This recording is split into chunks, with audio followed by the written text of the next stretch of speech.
Ride for real one, yeah. Slide on a real one. On my mama and God, you the real thing. Can't even capture me, know you feel something. Yeah, you wanted a million and you show it. What you want, is it really that important? You been on my mind and I really can't ignore it. Little baby, you a 10. When I'm in it, I got you going, oh. I can't even help it. I don't think I want to know that I've been on you. Ooh, oh. Tell me that you want it. Little baby, you a 10. Can I run it back again? Laid up, we paid up and faded on top of it. Ain't really used to this, I ain't ever has.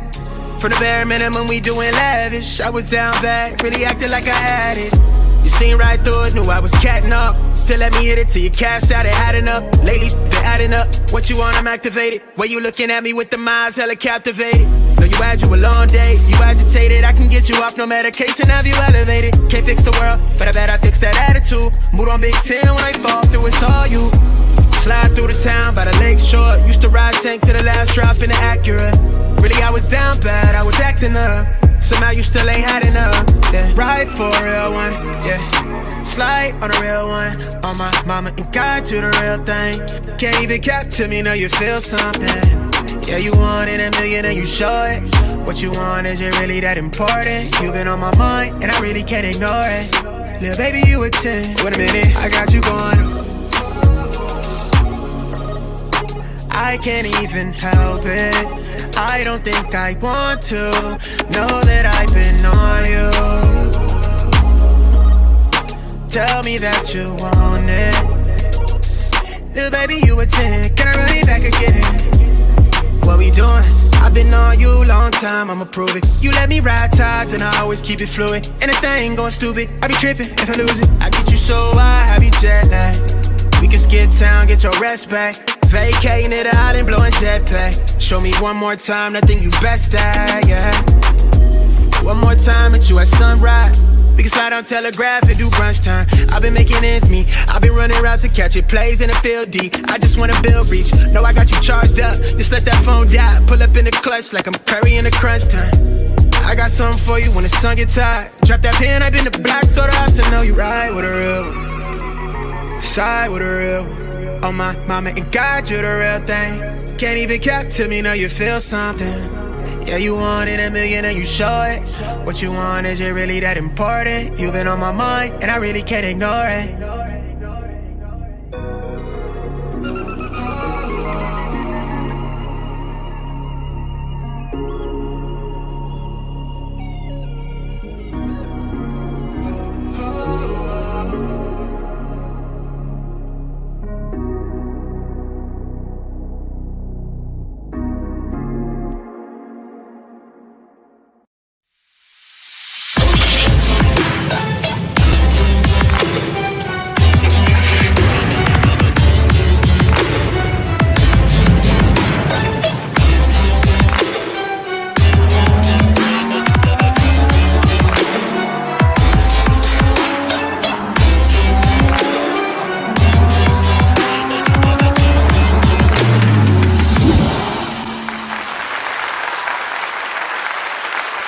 Let's go, let's go, let's go, let's go. Welcome to Tay-Biz TV. This is the first live, y'all. This is the first live on my own channel, and I'm pretty excited about this, man. I'm so excited I had to get me a cigar. They give me a nice Arturo Fuente. Had to give me a nice little glass of bourbon here to celebrate the 100 subscribers. Plus, I mean, I had 100 subs yesterday, and I'm almost at 150 now, so I appreciate everybody. Thank you all so much for subscribing to the channel. Liking the video, sharing them, liking them, sharing them, liking them. I appreciate it. Yo, cheers to you, man. Cheers. Cheers to everyone. Oh, yeah. Well, it's time to get to work. It's time to get to work. You saw the thumbnail. Yo, like this live real quick. You saw the thumbnail. We're about to get into it. We're about to get into the actual full live that Kayla Bumpus did yesterday. And she cleared up a lot of things. Thank you so much. Santrice Hill said, hey, cheers to 100 subs. I appreciate you. I appreciate you. The first mod. The first mod. The first mod. You know what I'm saying?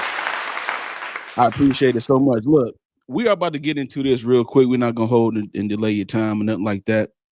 We're going to go ahead and get this live going. get this live started. Go ahead and chime in the chat. We appreciate everybody that's over here at Tabiz TV that's watching us right now.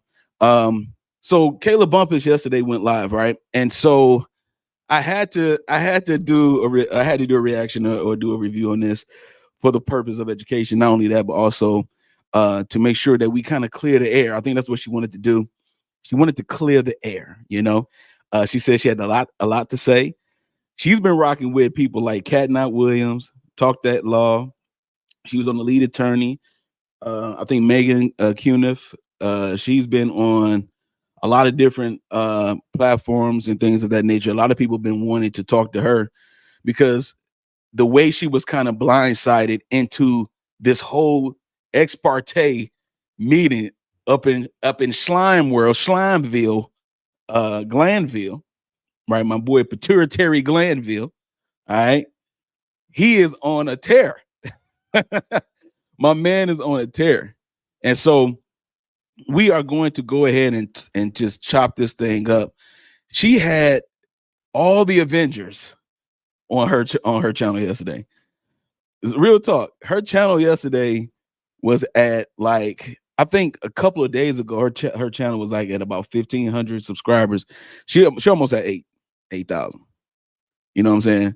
So a lot of people are rocking with Kayla Bumpus for the main fact of how she handled herself, how she's handling herself. Remember, she is a lawyer. She is, still got a motion to quash that's pending. She still got some stuff, so she can't say everything.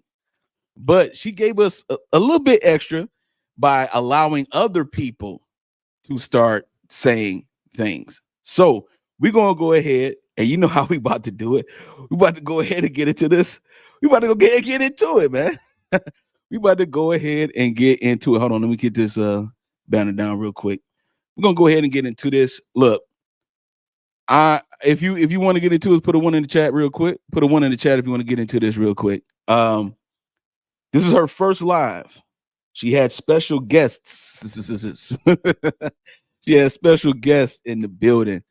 And just wait and see. Just wait and see who was in the building. All right. Just wait and see. Wait and see. Go ahead, put a 1 in the chat. Put the ones in the chat. Put the ones in the chat. There go Lena. What up, though? Lena in the building. One of the mods for the Mailroom Network as well. I gotta make you a mod too. Yeah. Let's do this. All right, let's get into this. This is again Kayla Bumpus going live yesterday, and she had some all-stars in there. She had some all-stars up there. So let's go ahead and chop it up.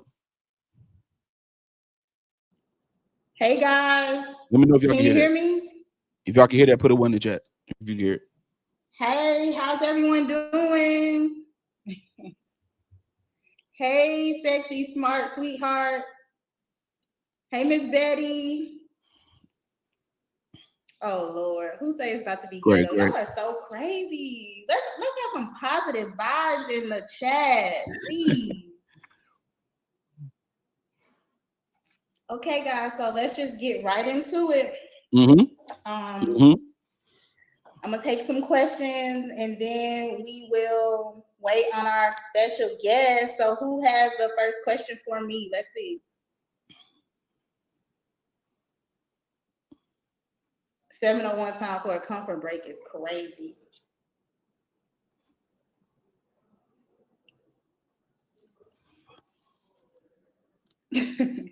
Where are the questions? Y'all not putting any. Oh, who is the mole? Oh Lord. So we'll talk about the mole situation. So basically, a lot of you guys saw me on Lead Attorney. Drop a green heart if you saw me on Lead Attorney. Let's go. Green heart if you see me on Lead Attorney, so I can see how many people everybody for 100 subs plus. Let's go. Heard anything. How many people do we got? We got 1,000 people in the chat. Okay, y'all. Okay. It's our first live, y'all. It's our first live. I'm gonna talk about the transcripts. Okay, hold on 1 second, y'all. Let me assign a moderator. Let's get past this a little bit. Mole situation. Everybody wants me to drop my Cash App. I guess I can just put my Cash App in my name. Hold on 1 second. All right, let's get I into it. went to John Marshall Law School for my JD, and I went to Georgia State Law School for She my said she master's did in not know law, who the mole and I went was. to Georgia State for undergrad. She don't know who the mole is. That's what she said. Now, one question I'm not going to be able to talk to you about is anything that Woody told me, because let's talk about attorney-client privilege. A lot of you guys have heard about attorney-client privilege the past couple of weeks if you've been following the case. And pretty much, we'll start off with immediately when Attorney Steele exposes the meeting into open court into the world, then Judge Glanville, he says, I have a pretty good idea who did it, and I'm sure she did it. When she did it, she violated attorney-client privilege. So we're going to talk about that. I really cannot answer anything that Woody told me that is protected by privilege. Hold on 1 second, guys. Okay, guys, here we go. We got it's who everybody wants to know. Where is, look who we got, guys. Everybody put a green heart in the chat for Melnick. Okay, now who is this guy? Who is John Melnick? John Melnick was Woody's original attorney who stepped in to say in court that Woody was going to plead the fifth. He was going to exercise his Fifth Amendment right.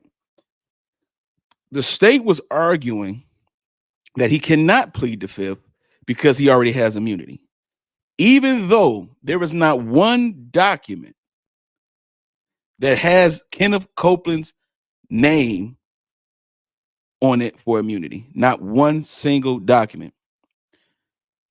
If you have if you know the document, if you saw the document or have it, find it for me. Send it to my email. My email. This is my email right here. Shoot it to me. Okay, shoot it to me, because there is no documents that I know of, that I'm aware of, that has Woody's name on it to say, yes, I accepted the immunity plea. Now, whether he got used immunity or total immunity, I'm not sure, but they gave him immunity. We read the transcript. We read the full transcript when I dropped the video with the full transcript. It had no redactions on it, but it looked omitted though. It looked like it was edited. They said that anything you testify within this case, we can't prosecute you for it. So most of the time, that is a total immunity where you can admit to a crime that's in this case and it won't be held against you. So I'm not sure if he had that or not, but they're talking about how they gave him immunity, even though he never said he wanted immunity.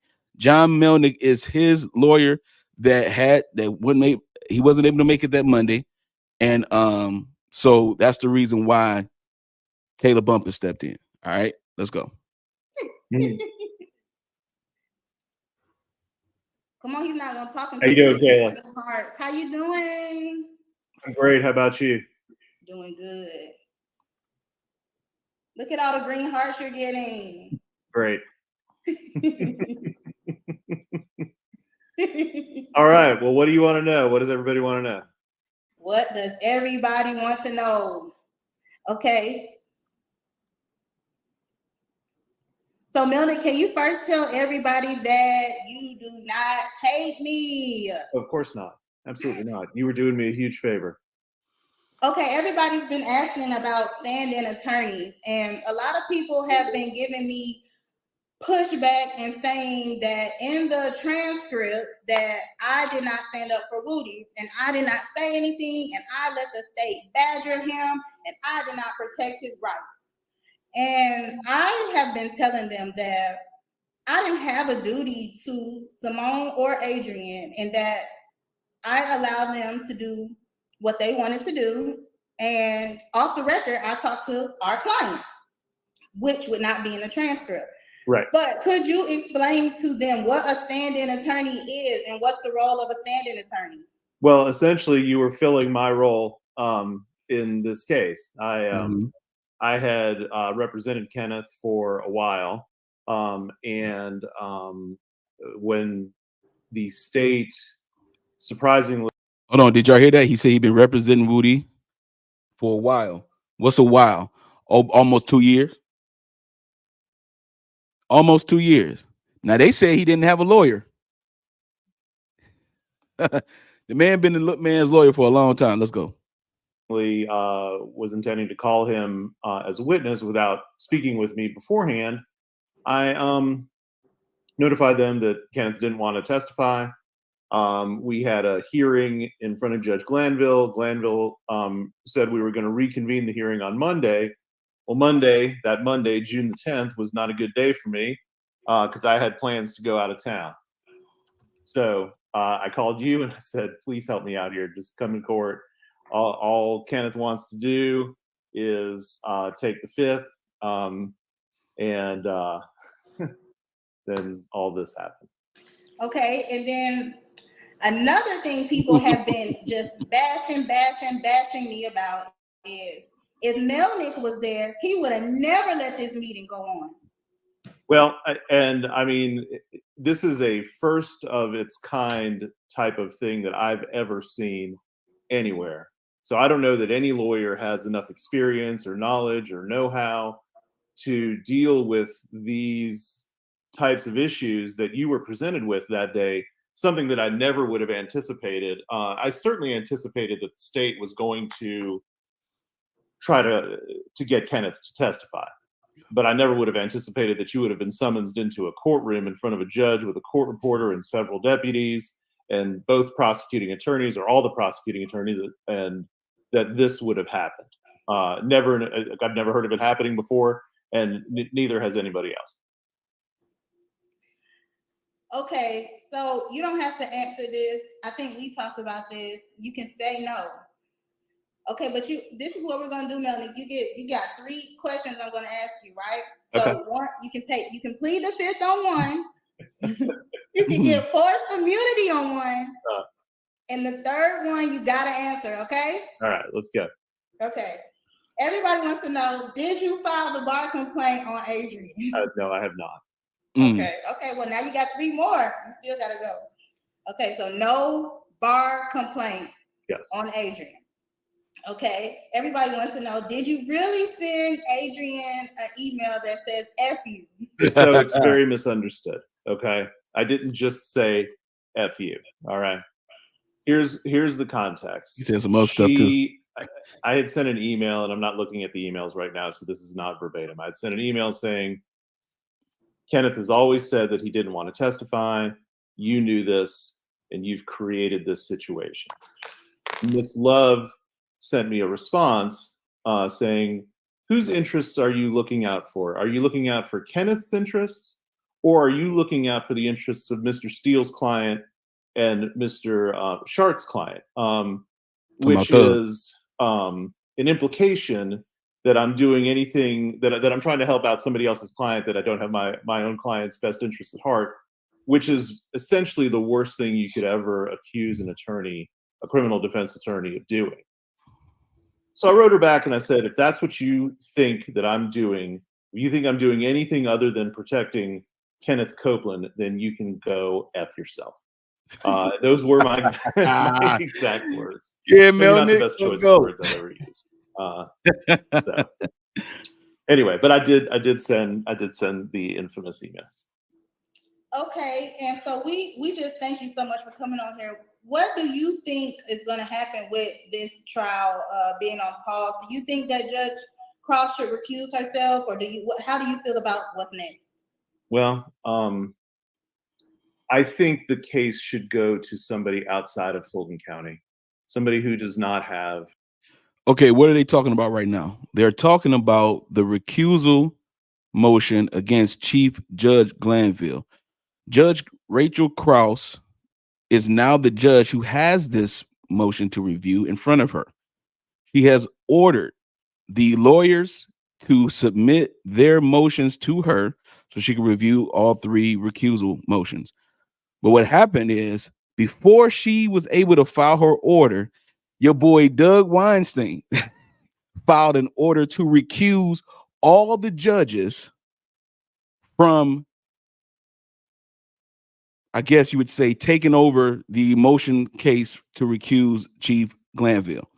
So they don't want any lawyer, they don't want any judge in Fulton County at all to review the motion to recuse Chief Judge Glanville. So that's what they're talking about right now. And that's why he answered that question that way. All right, let's go. An ongoing professional relationship with Judge Glanville and with the Fulton County District Attorney's Office. I think they need to bring a judge in from outside the county. Make sure you hit the like button when you come in, people. Thank you. I appreciate it.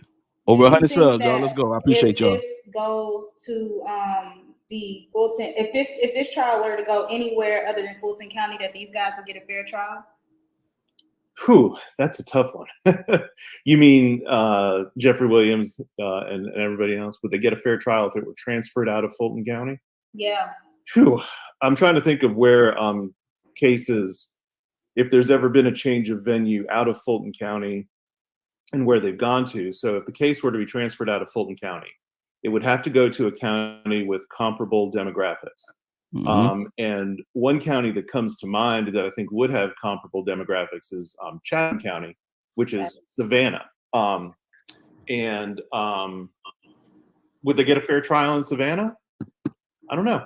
It's a really good question. It's really hard to say. I think they get a fair trial. Whether they get the outcome they want is a different story. All right. Well, we know, everybody, Attorney Melnick is preparing for a murder trial that's going out on Monday, so we can't take too much of his time, but we want to say. So we think about what Melnick said so far. Melnick is basically saying, look, we've never seen nothing like this before. We've never seen this ex parte in there with a sworn witness who has immunity. Obviously, y'all forced and gave it to him. We've never seen this before, so no one would actually be prepared for something like this initially, because it doesn't happen in this particular way. So that's what Melnick was saying. I appreciate Melnick on that one. Now let's go. We got the star of the show. Let's go. Review the transcript. We can review the transcript. I'm here to talk about whatever you guys want to talk about. Like I said, I just wanted to get on here, introduce myself. Oh God, y'all, here we go. Look who we got, y'all. It's Mr. Copeland. You just missed Melnick. I'll watch it. Oh, okay.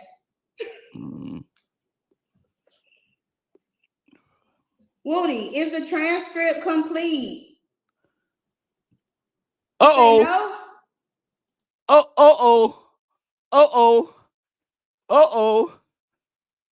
Let him cook now. Let him cook.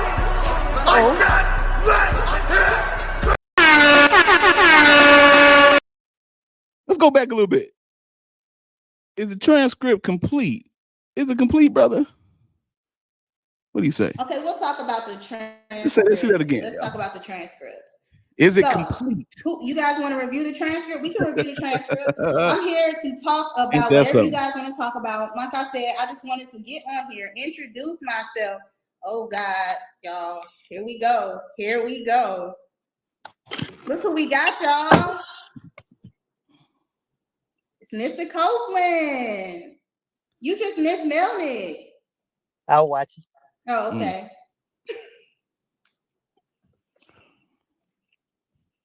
Woody, is the transcript complete? You say no? It is. You know that.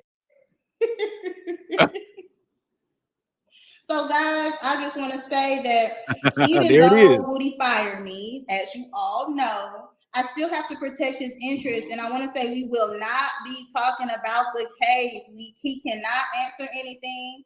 As you guys have seen over and over again, the state is watching. I'm sure they're on. Say hi to the state, everybody, because we know they're watching. So we got to protect Woody. We don't want anything to come of this. But what questions do you have for Woody? Did you fire me for real?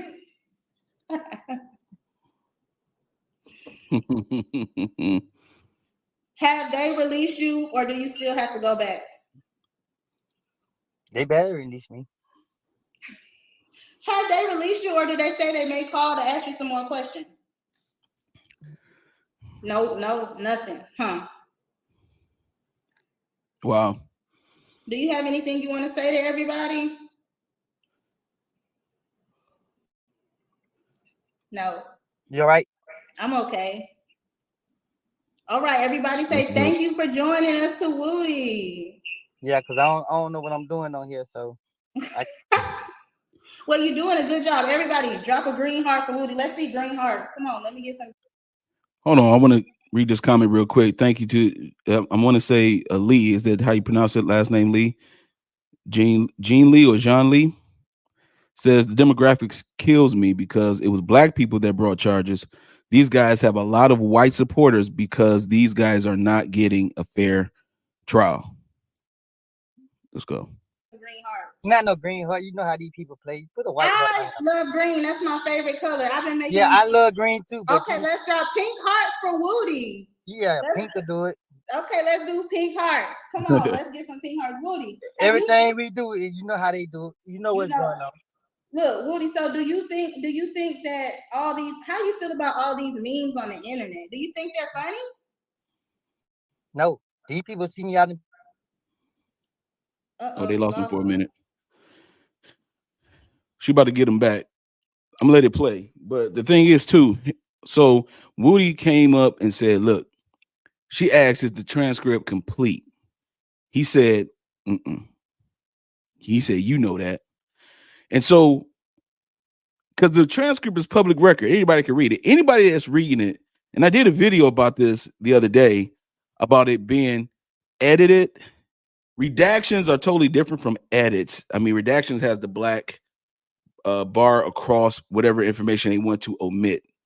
So redactions and omissions are similar in some people's minds that may not know like court language. Do you think these memes and all these things are funny? No. No. Do you like when people like keep trying to record you and walk up on you? No. You want them to stop? I think they be trying to get my location. And I'm going to get their ass if they do get my location up. Well, y'all know Woody gonna be Woody. So you don't ever sit back and look at some of these moments from court and just laugh? You gotta laugh because that's what. Hey, I was too drained to look at them, but when I did look at them, I was like, wait, the fuck? And like I said, sometimes, me and Woody, we have conversations, but I'm going to be transparent. One day I text him, I say, a lot of people are laughing about this and they think it's funny, but this is really draining and this is our real lives. And yes. So I want everybody to just keep that in mind. Keep that in mind when you see him. Don't walk up on him. Don't record him. He is still a person. And I take a picture, but y'all got to understand, bro. Every smile ain't no friendly smile. You know what's so funny about this, man, is the fact that we forget. I mean, because this trial is on public display, we forget the fact that these people are going through stuff for real. And to be playing around with somebody, this ain't the time to be trying to troll and do all that kind of stuff to somebody that's actually facing, some type of consequence if they don't want to talk or whatever the case may be. And the way that this trial is going right now is absolutely in shambles. I mean, since day one, since the opening statement of Adrian Love, it's been leading ever since. It's been one thing leading after another, trying to assume and assert guiltiness without having full evidence. They talked about them selling drugs and the YSL gang and all this kind of stuff. And it was an organization selling drugs. Where is the drugs? Where are the drugs? Where are the guns? What are you talking about? You're not bringing anything evident. Nothing concrete. Okay. You was able to confirm on 2 rental car receipts that Young Thug rented some vehicles. That's about the most evidence I've seen of him doing something, period. let alone it being related to someone's deletion or demise. So this is important that we understand that too. That people do have their own lives and stuff, man. You know what I'm saying? Now, one of the guests that came up to her as well. A lot of people have mixed feelings about this guy, but his name is Seti Nash, and Seti Nash got on. I've seen some of his videos, and I when I first looked at his videos and stuff, he seemed like he had pretty good takes, pretty good observation. He knew a little something, so I would watch his videos, but I wouldn't subscribe yet or nothing like that. But then I just keep listening, and I'm like, man, I don't know. Now he's talking a little bit. It's almost like Stephen A. Smith ish. 1 minute he's like, yeah, you feeling them. Then the next minute it's like, man, really? Like, you really said that? So let's go into what he talked about when he got on there, because he dropped the video right after he got off this live. Watch this.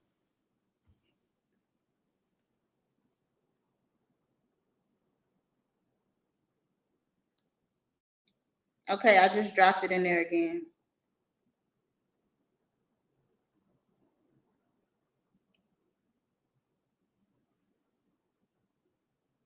Hold on, let me slow the stream down for you guys.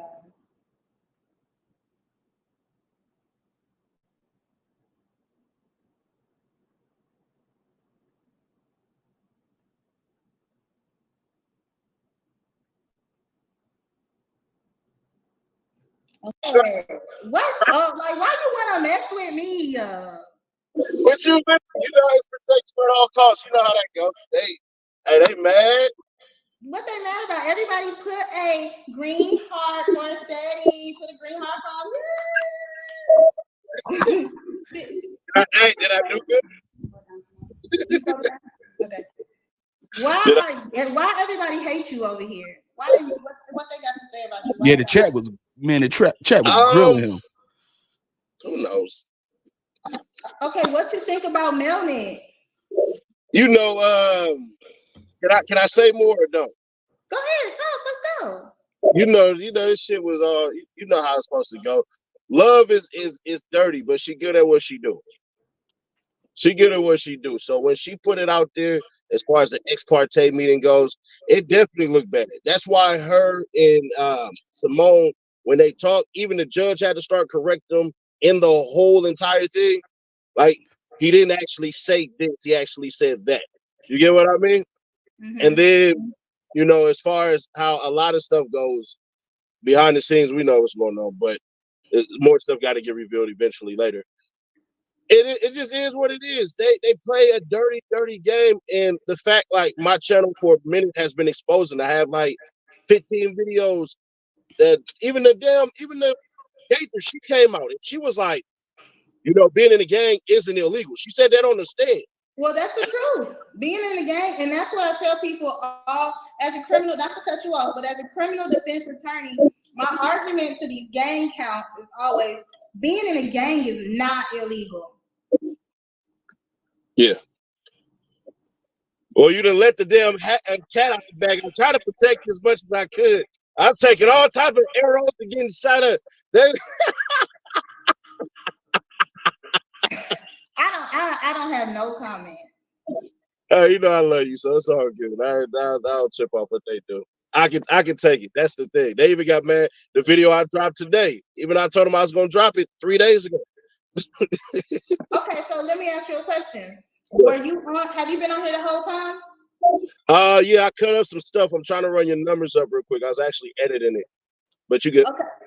So with Melnick, you see that he just mentioned it. He just mentioned that video he's about to drop. So do you think if this case is tried outside of Fulton County that these boys will get a fair trial?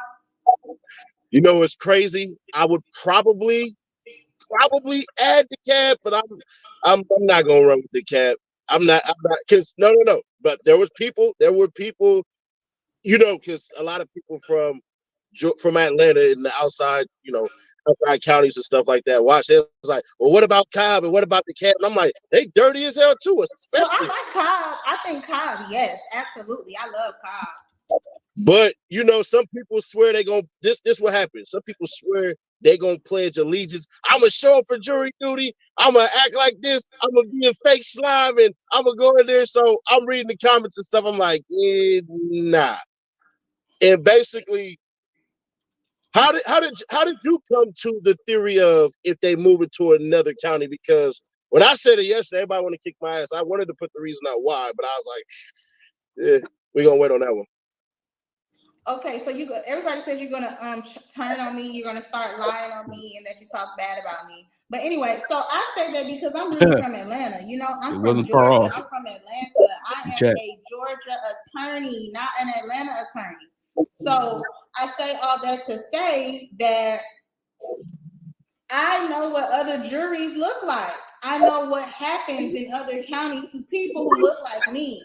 I tell my clients all the time, you know, my whole thing is, as a criminal defense attorney, all of my clients become my family. I can't even hold you on that. You know, I look at. Now, that's one thing that I notice about Miss Bumpers is that she always try to keep relationships A1.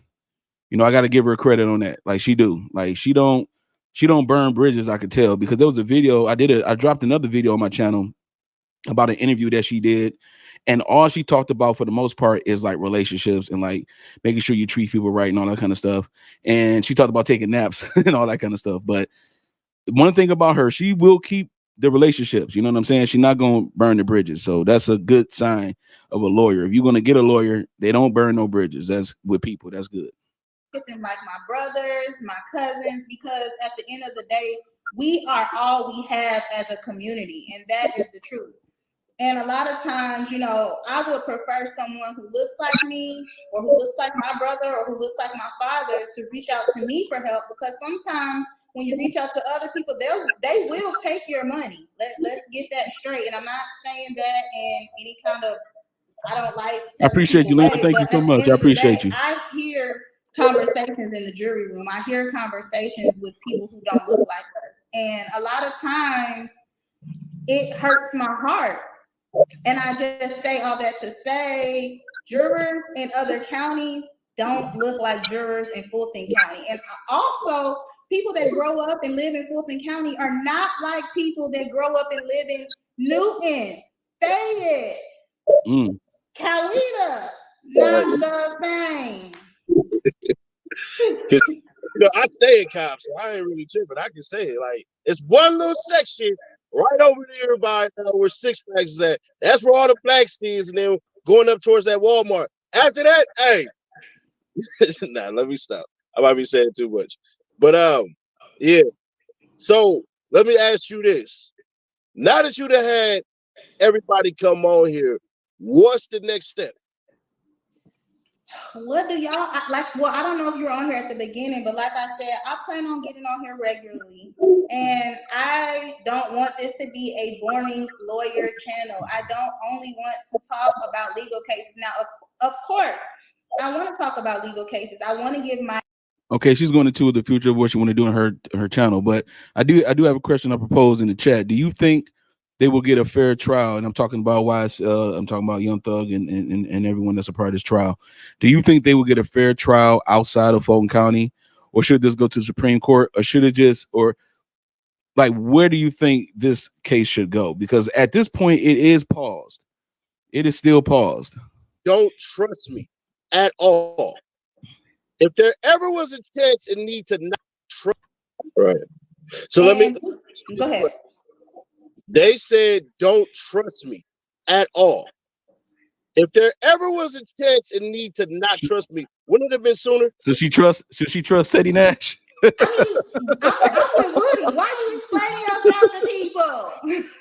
You know, we got conversation on camera. I'll get down with what he said. But you know. Hey, don't make me bring him back. He said, hey, we gonna jump you. We from Atlanta. Huh? We gonna jump you. We from Atlanta.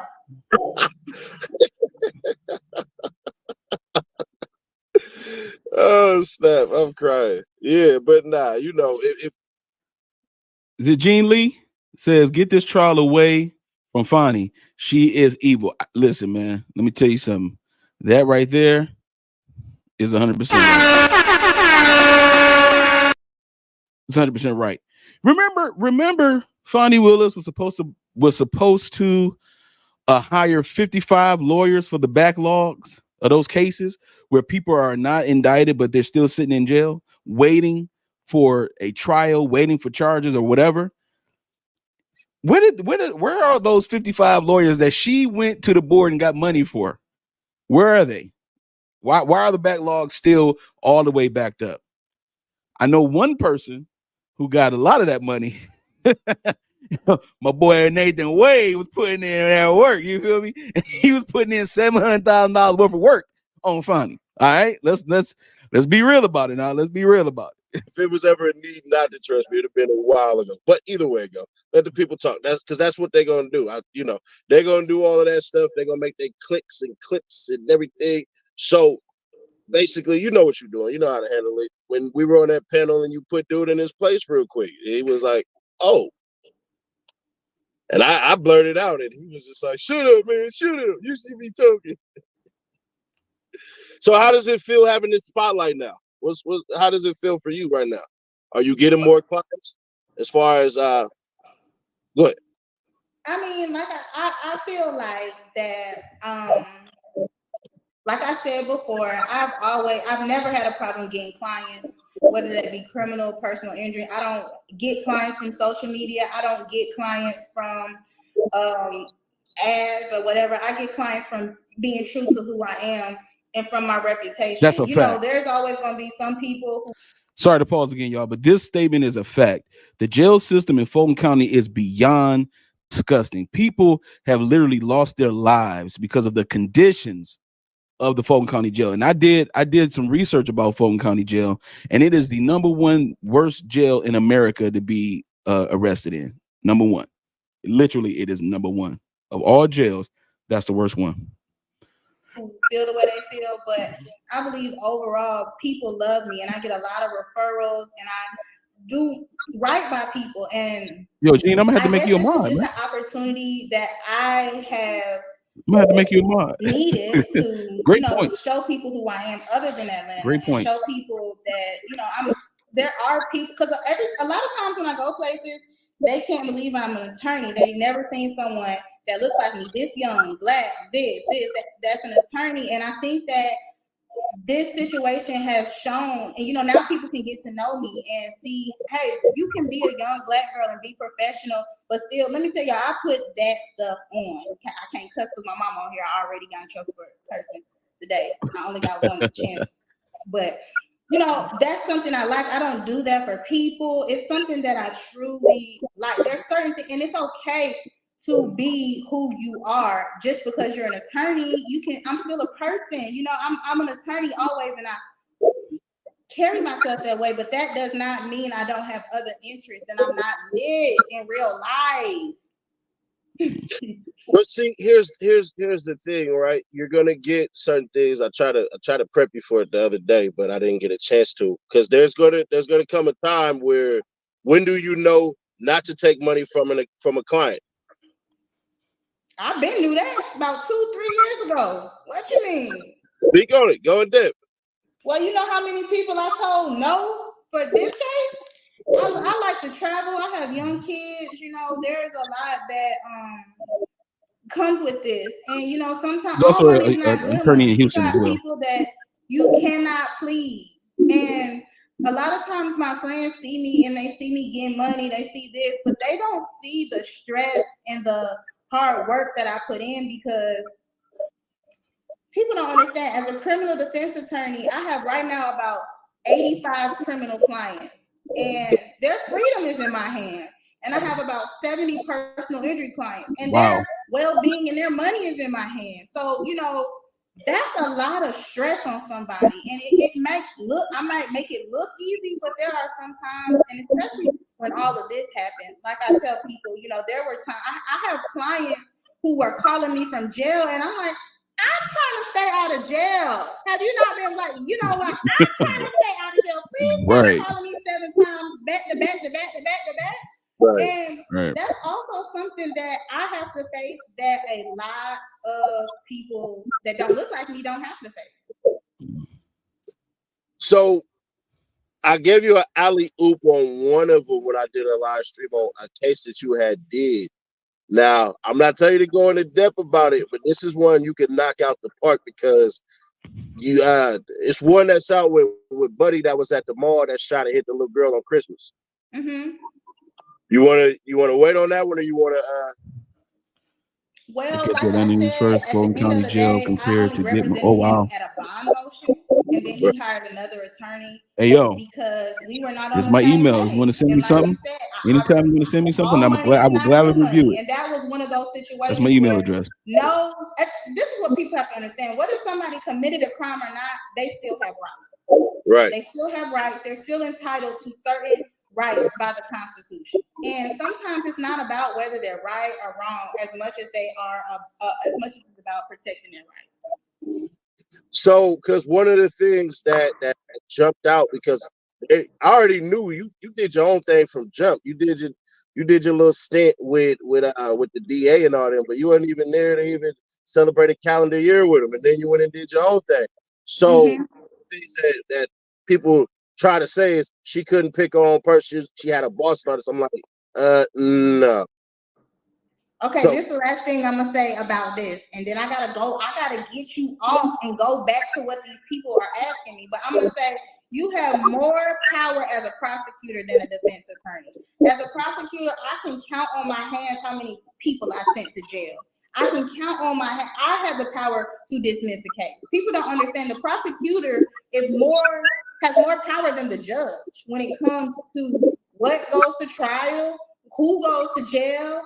And the judge is more of a referee. He's there to, supposed to be there to protect everyone. But at the end of the day, as a prosecutor, I was able to look at this and say, wait a minute, let's give him a program. Wait a minute. This is nonsense. Let's let him pay a fee. But as a defense attorney, I tell my clients, all I can do is beg. right. Pre-trial, all I can do is beg or, strike a jury. But that's 50-50. Right. We'll have a dope ass live stream. I'm gonna cut this up for you. I'm gonna see. All right, what y'all think so far of Miss Kayla Bumpus? What kind of vibe y'all getting from her? Go ahead and put it in chat. What kind of vibe are you getting from Miss Bumpus? Because it's about to get better here. It's about to get better here because she had some hitters on her channel yesterday. What's your thoughts on her so far? The prosecutor has more power than the judge. I did not look. So this is what happens, right? Have you ever noticed there are times where the prosecutors will say, if they don't have a case, especially if the case is going on, right?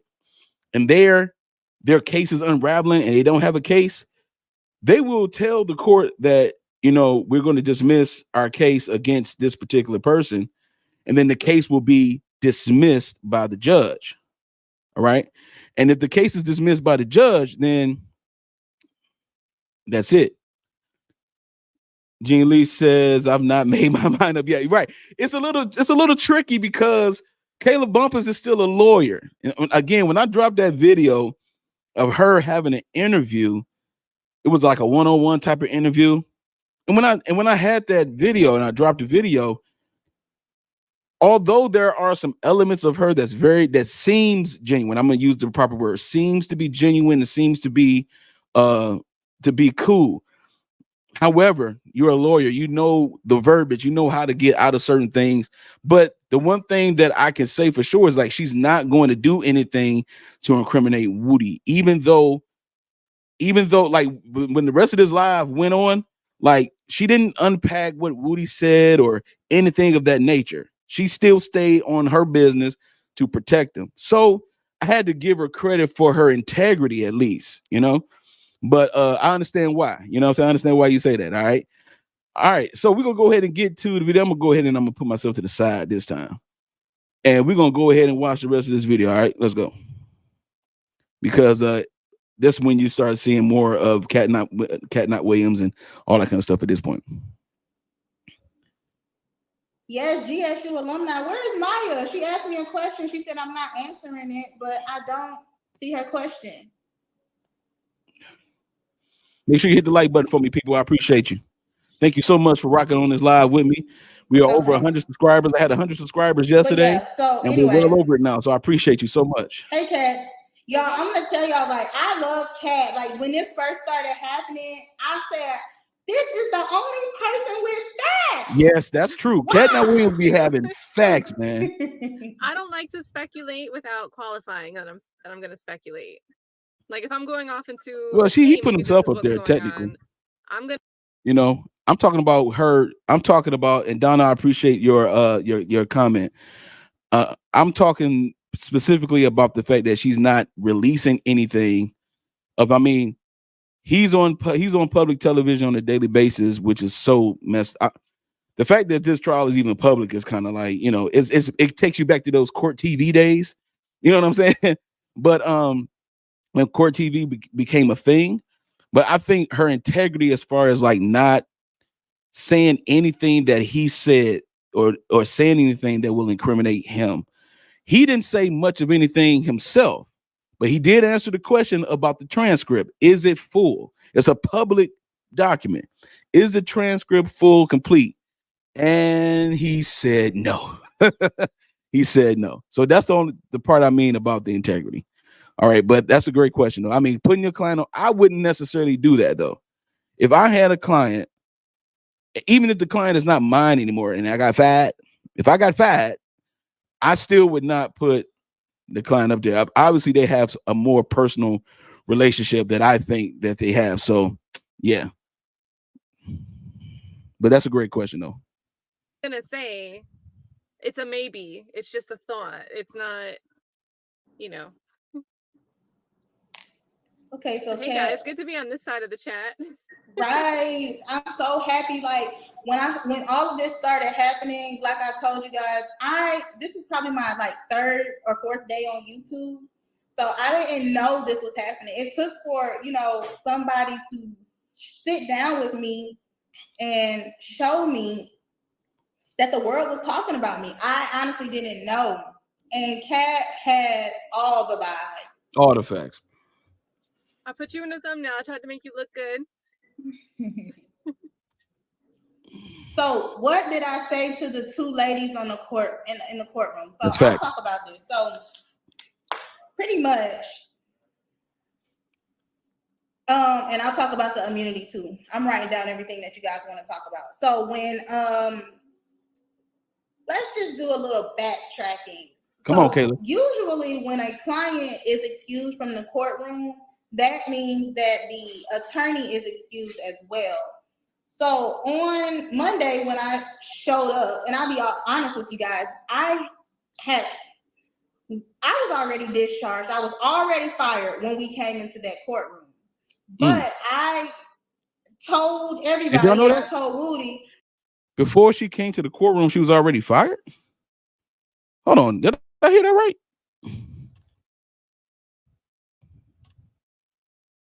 Monday when I showed up, and I'll be honest with you guys, I was already discharged. I was already fired when we came into that courtroom. Into the courtroom. Gotcha.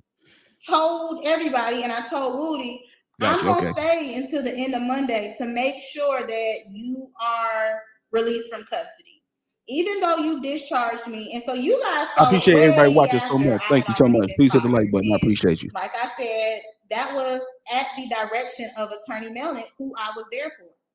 If he chose to testify, it was my duty to then be discharged.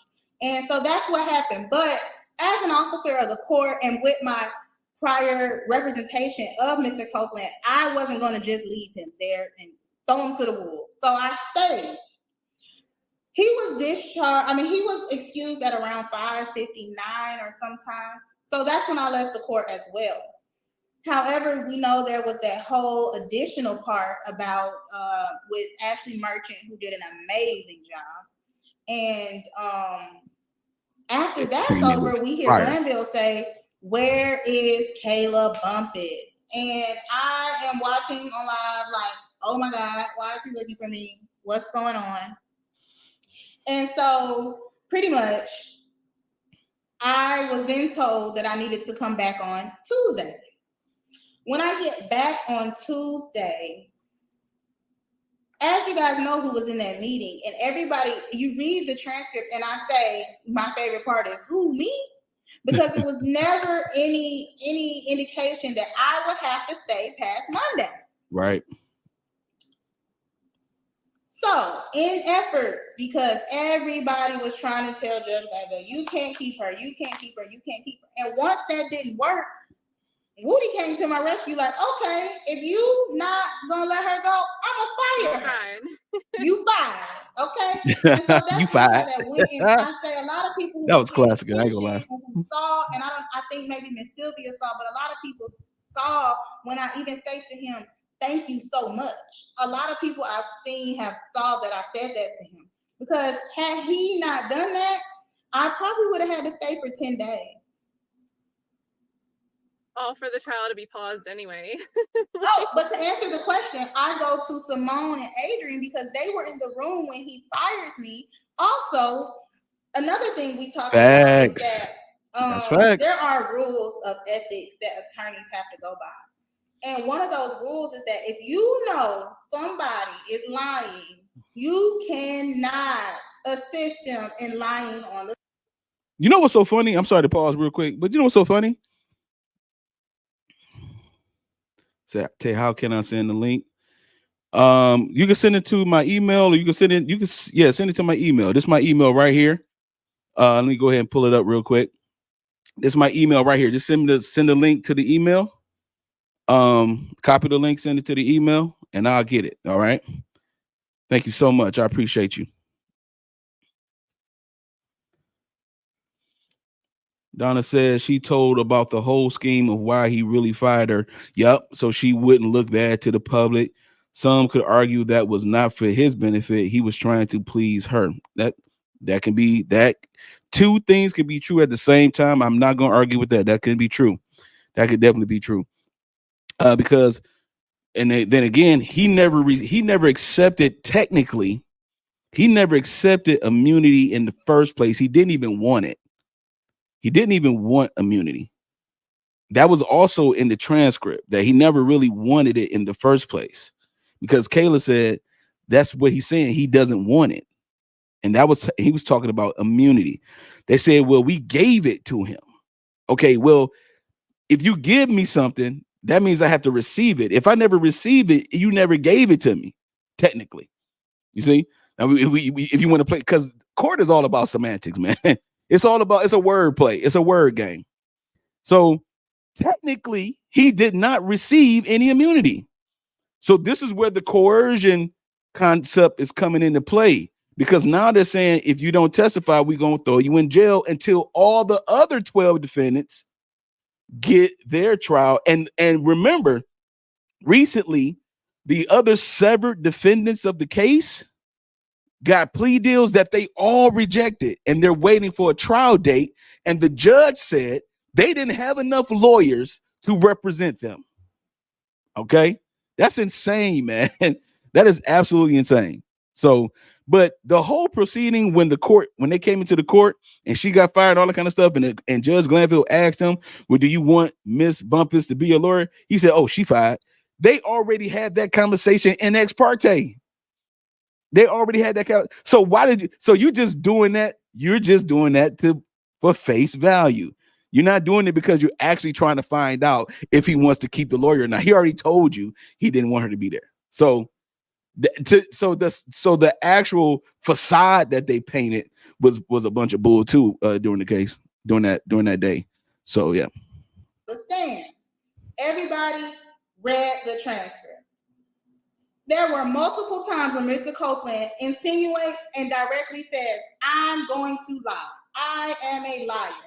And in order to protect my bar card, I told him, hey, just fire me so you can testify to however you want to testify. And I can protect Abundance and Clarity 82. What's going on? How you doing? Thank you so much for coming in with us. Is what I appreciate telling them to say. I told them, you need to say something, because they knew that I was not supposed. So I'm back. Oh, I'm over there like, hey, y'all need to say something. And then eventually Simone gets up like, she shouldn't be here. Mm. Yeah, I think they were trying to figure out, and they should have been quicker with it. And I'll comment because I don't want you to talk about your colleagues, but I feel like they didn't want to give a hint in open court that one of the reasons you should be able to go is because you knew that this witness may be lying on the stand. They didn't want that to be, they didn't want to get up and state that reason out Nope. loud to the judge. Like, yeah, we agree that that's a hell reason, no. you know? But at the same time, once it clicked for them that they could say, well, he's purged his contempt, and that's all she was representing Copeland for. So, especially if she's fired anyway, she has no reason to be here anymore. So they finally realized they had a reason that they could back you up with wanting to go without coming out and saying she should be able to go because her witness, the client, might actually want to lie on the stand, which would be bad for us. So Right. I think they were just struggling trying to come up with the correct reason to make their argument. Is Lead in here? I dropped the chat. I don't think the lead so he attorney can ever get made it to on. that video. Let's see. The chat's moving so fast. I'm scrolling up and don't see him. Oh, I see him all the way up.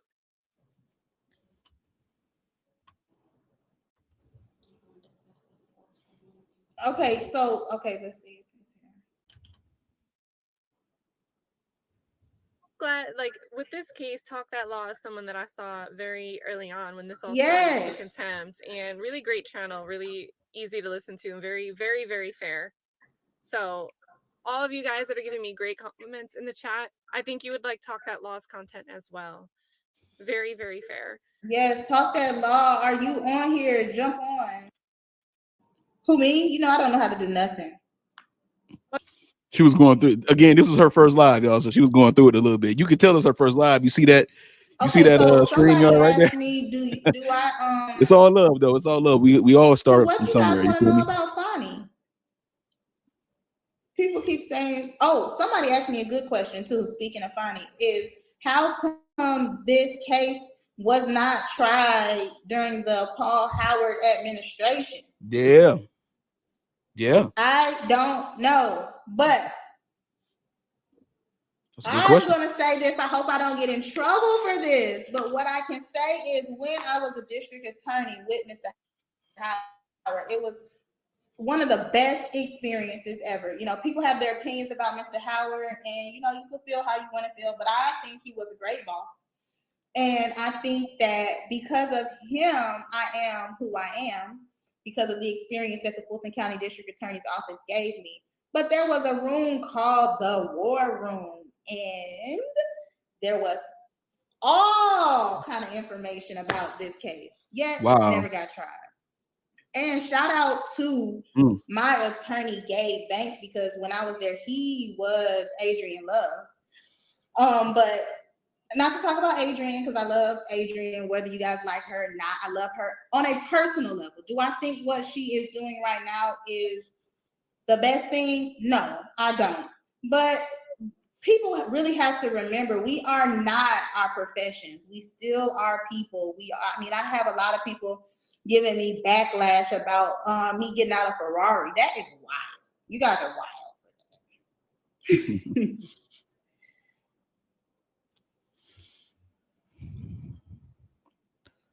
Everybody's here. I see I'm not a lawyer. I'm not a lawyer. All right, let's get up a little bit. Fair. There we go. And you expect things to go the way they normally go, but when cameras are rolling, things are. I think they're going to go into. Adrian Love's opening statement. Let's talk about that real quick too. My screen share? Not yet. Let me see if it's something I can do. No, we can't see your screen. Wait. Here we go. Yes, we can. Okay. Alrighty. So this is cutting right. She's gonna skip the part where she's like, "Thanks, jury. That is fact right there, bro. So honest." She's done schmoozing the jury in her opening statement, but this is the first thing she says. Now, this is the law of the jungle, as old and as true as the sky. And the wolf that shall keep it may prosper, but the wolf that shall break it must die. As the creeper that girdles the tree trunk, the law running forward and back, for the strength of the pack is the wolf. And the strength of the wolf is the pack.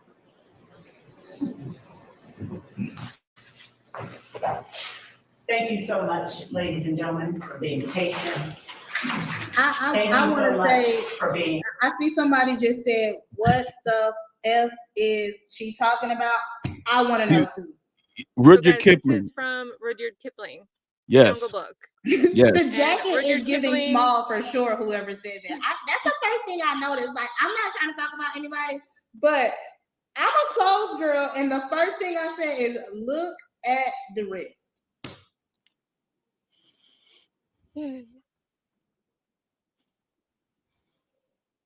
Wow.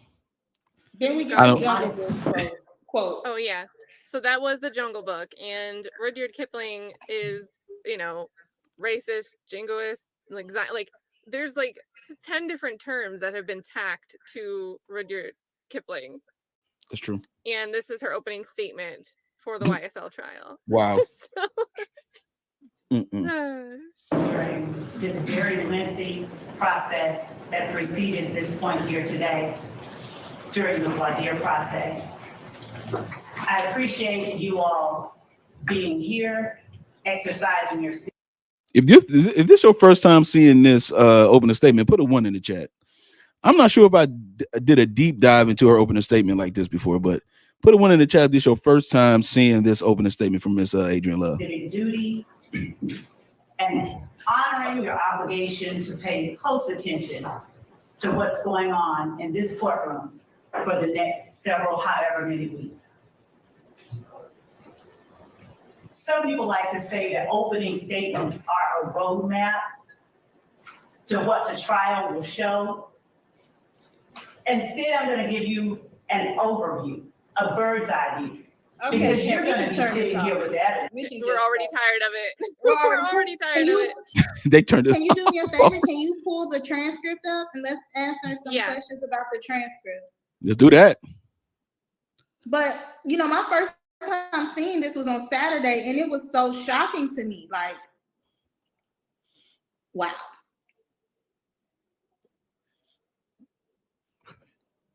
I'm gonna drop myself so we can see this, okay? Alrighty. And it's searchable. So if you need me to search a word and go to it, I can.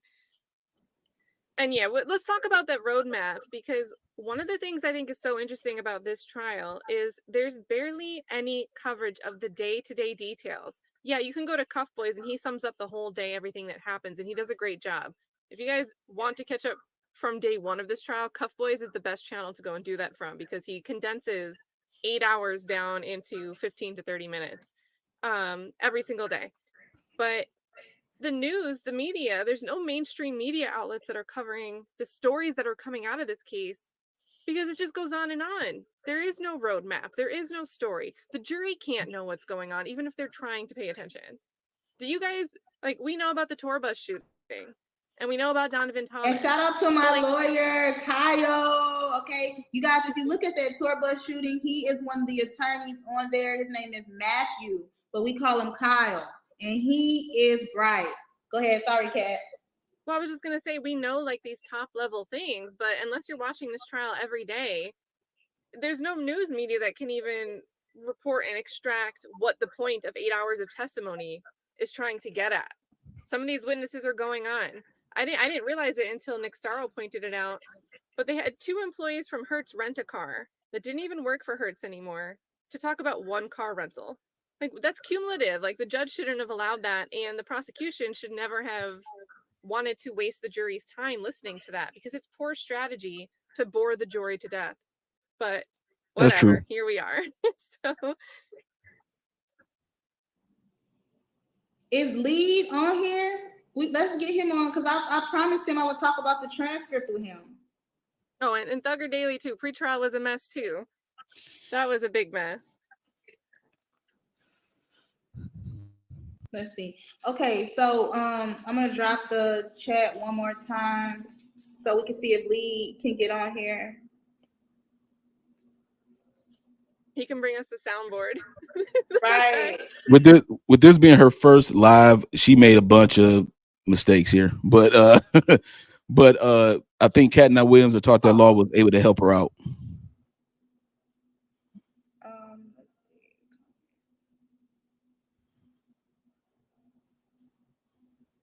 Okay, I just dropped the link again.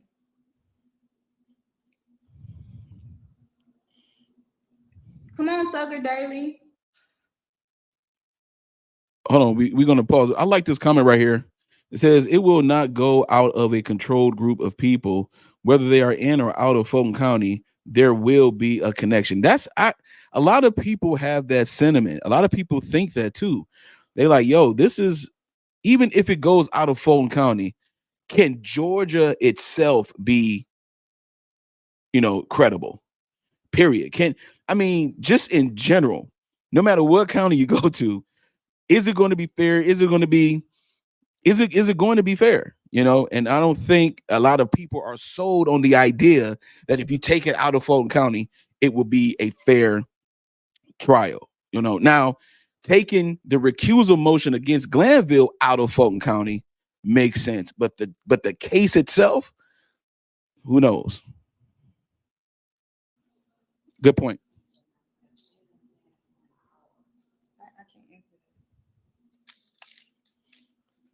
I realize it's her first live. Y'all keep but she asking didn't need why him without like link. did Exactly, I feel you. Mr. Copeland keep answering the questions as I do not recall. Is that a question?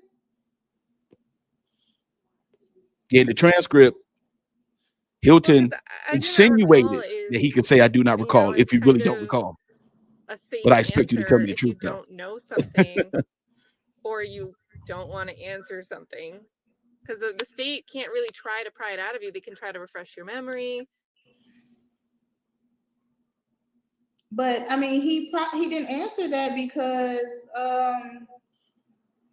if not, like he said, I don't want him to get mad at me because he said it's not funny. But one of the things he says is Ms. Hilton asked him, "Are you just saying yes to speed up your question?" And he says, "Most definitely." So, I mean, that's just putting him in a position where he'll be on forever. If he just, I do not recall, because then she's just going to continue to try to refresh his memory. And it's never going to end for him.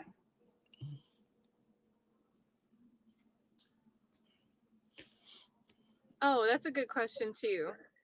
What about that 2-minute security breach? I think personally my guess was just something happened. Thank you. Had to be notified, I thought I was going to jail then. The 2-minute break, the 2-minute security break? Yeah, I was in there like, are they looking at my phone? What's going on? Like, what's gonna happen? What? I don't know how to do that. Why you need my phone? Oh, okay. Sorry, y'all. So, the security breach was wild. We were sitting in there, and all of a sudden, it's like, "Excuse me, Judge, there's a security breach." I'm like, "What the heck is going on? Like, is everything okay?" What's up? Talk that loud. Oh, hey, hello. Can you hear me? Yes, we can hear you. Okay. Hey, I'm just stopping by to say hello. You're doing a great job. Thank you for thank you for inviting me up. I definitely appreciate. Great is it's a bit much. They say blessed or the short-winded, but they shall be invited back, and I want to come back. So thank you so much for bringing me up, and I'm gonna sit back and watch y'all do what y'all do. Okay, guys. Like I said, talk that law. Super fair perspective, super fair analysis. So, and really easy. Now when you search your channel, you pop right up for me. The first time I tried to look for you, it wasn't coming up, but now you're real searchable. See how they did me? Yeah. See how they did me? Yeah. You see, I had to change my name. Hey, but thank you so much. You're always supportive. You always shout me out, so I definitely appreciate that. And I look forward to working with y'all in the future. Okay, before I talk about the transcript, guys, I want everybody to go and follow me on Instagram. Like, I'm trying to get my Instagram up, and that's a good way for me to stay connected with you guys. I do respond to DMs. My Instagram is Blessquire. I'm putting it in the chat. BLES. I can ease my way out of here, right? Slowly disappear. Abundance says, honestly, this case convoluted and so much time and money has been wasted. They need to mistrial this case. As a matter of fact, you can ask. me question. As a matter of fact, lead attorney talked about the fact that this is the most expensive trial in the history of Georgia when it comes to trials. That is costing the state a lot of money, So that's a great point. Questions I will answer. If you have any legal questions or you're in an accident, definitely give me a call. But let's talk about this transcript. So what questions do you have about the transcript? I think also I'm going to check Woody's story because I hear he just posted favorably about you. Let's see. Not that surprises me, but I'm just saying for the haters. Yes, Oh, he Thugger did Daily, screenshot come you. on, get on. Yeah, come on up and I'll make some room. Come Thugger on, Daily. into the concepts, guys. Let me double guess. Thank you. Cash App. Now it just shows me Ben. I honestly believe that Thugger Daily is Thugger Daily. So does Caleb. Seems like they take so much pride in their work, and that's very important. Did you find it out? So before we start talking about the transcript, let's talk about this emergency thing that was given in the judicial notice. Everybody who was watching saw Try to get to the good stuff, guys. Judge Glanville, after he does the I guess says he's going to release the transcript after this 2-hour break after roll call, then he does this judicial notice, and he says that a part of the reason that this meeting was so important is that can you put stuff in the chat? Okay. That there was some sort of emergency, and that this emergency was based on Mr. Copeland's safety. And if we scroll down, Kat, let's go to where at the beginning, the only mention of anything pertaining to Mr. Copeland's safety is when ADA Love says something no about one's gonna kill him, right? Hold on, let's go to that. I know where that is. Right. Yep. That was wild. That really annoyed me. And I'm watching this from home, and the first thing I do is I text Woody and I say, "Are you scared?" And he's like, "No, what are you talking about?" I'm like, "Are you watching this? When did anybody say anything about you being scared?" And this is prior to the transcript being released, so I'm on edge now. Like the whole time I'm wondering what's in this transcript, even though I know, I don't put anything past anybody anymore. So I don't know if there's going to be things missing, added, or what these people are going to do. Yeah, I agree. I believe the judge was just using that as an excuse to backtrack as to why he had a secret meeting in the first place. There you go. But there was no threat. I mean, even DA Love, when she came in the room, she never said that this meeting is about a threat to your client at all. No, and all day Friday on June 7th, they're like, well, we need to meet, make sure he's going to testify. All right, Monday morning we'll meet, make sure he's going to get back on the stand. Like the reason was stated over and over. And I'm gonna correct this too. I think I said that initially that there were about 14 people in the room. I do believe there were 12 people, but like I said, everything happened so fast. I did not remember exactly how many deputies were in there, and that's the number that I was probably definitely off by, because it just was a lot. It was a small place, so I do agree that there were 12 and not 14. Just to clear that up.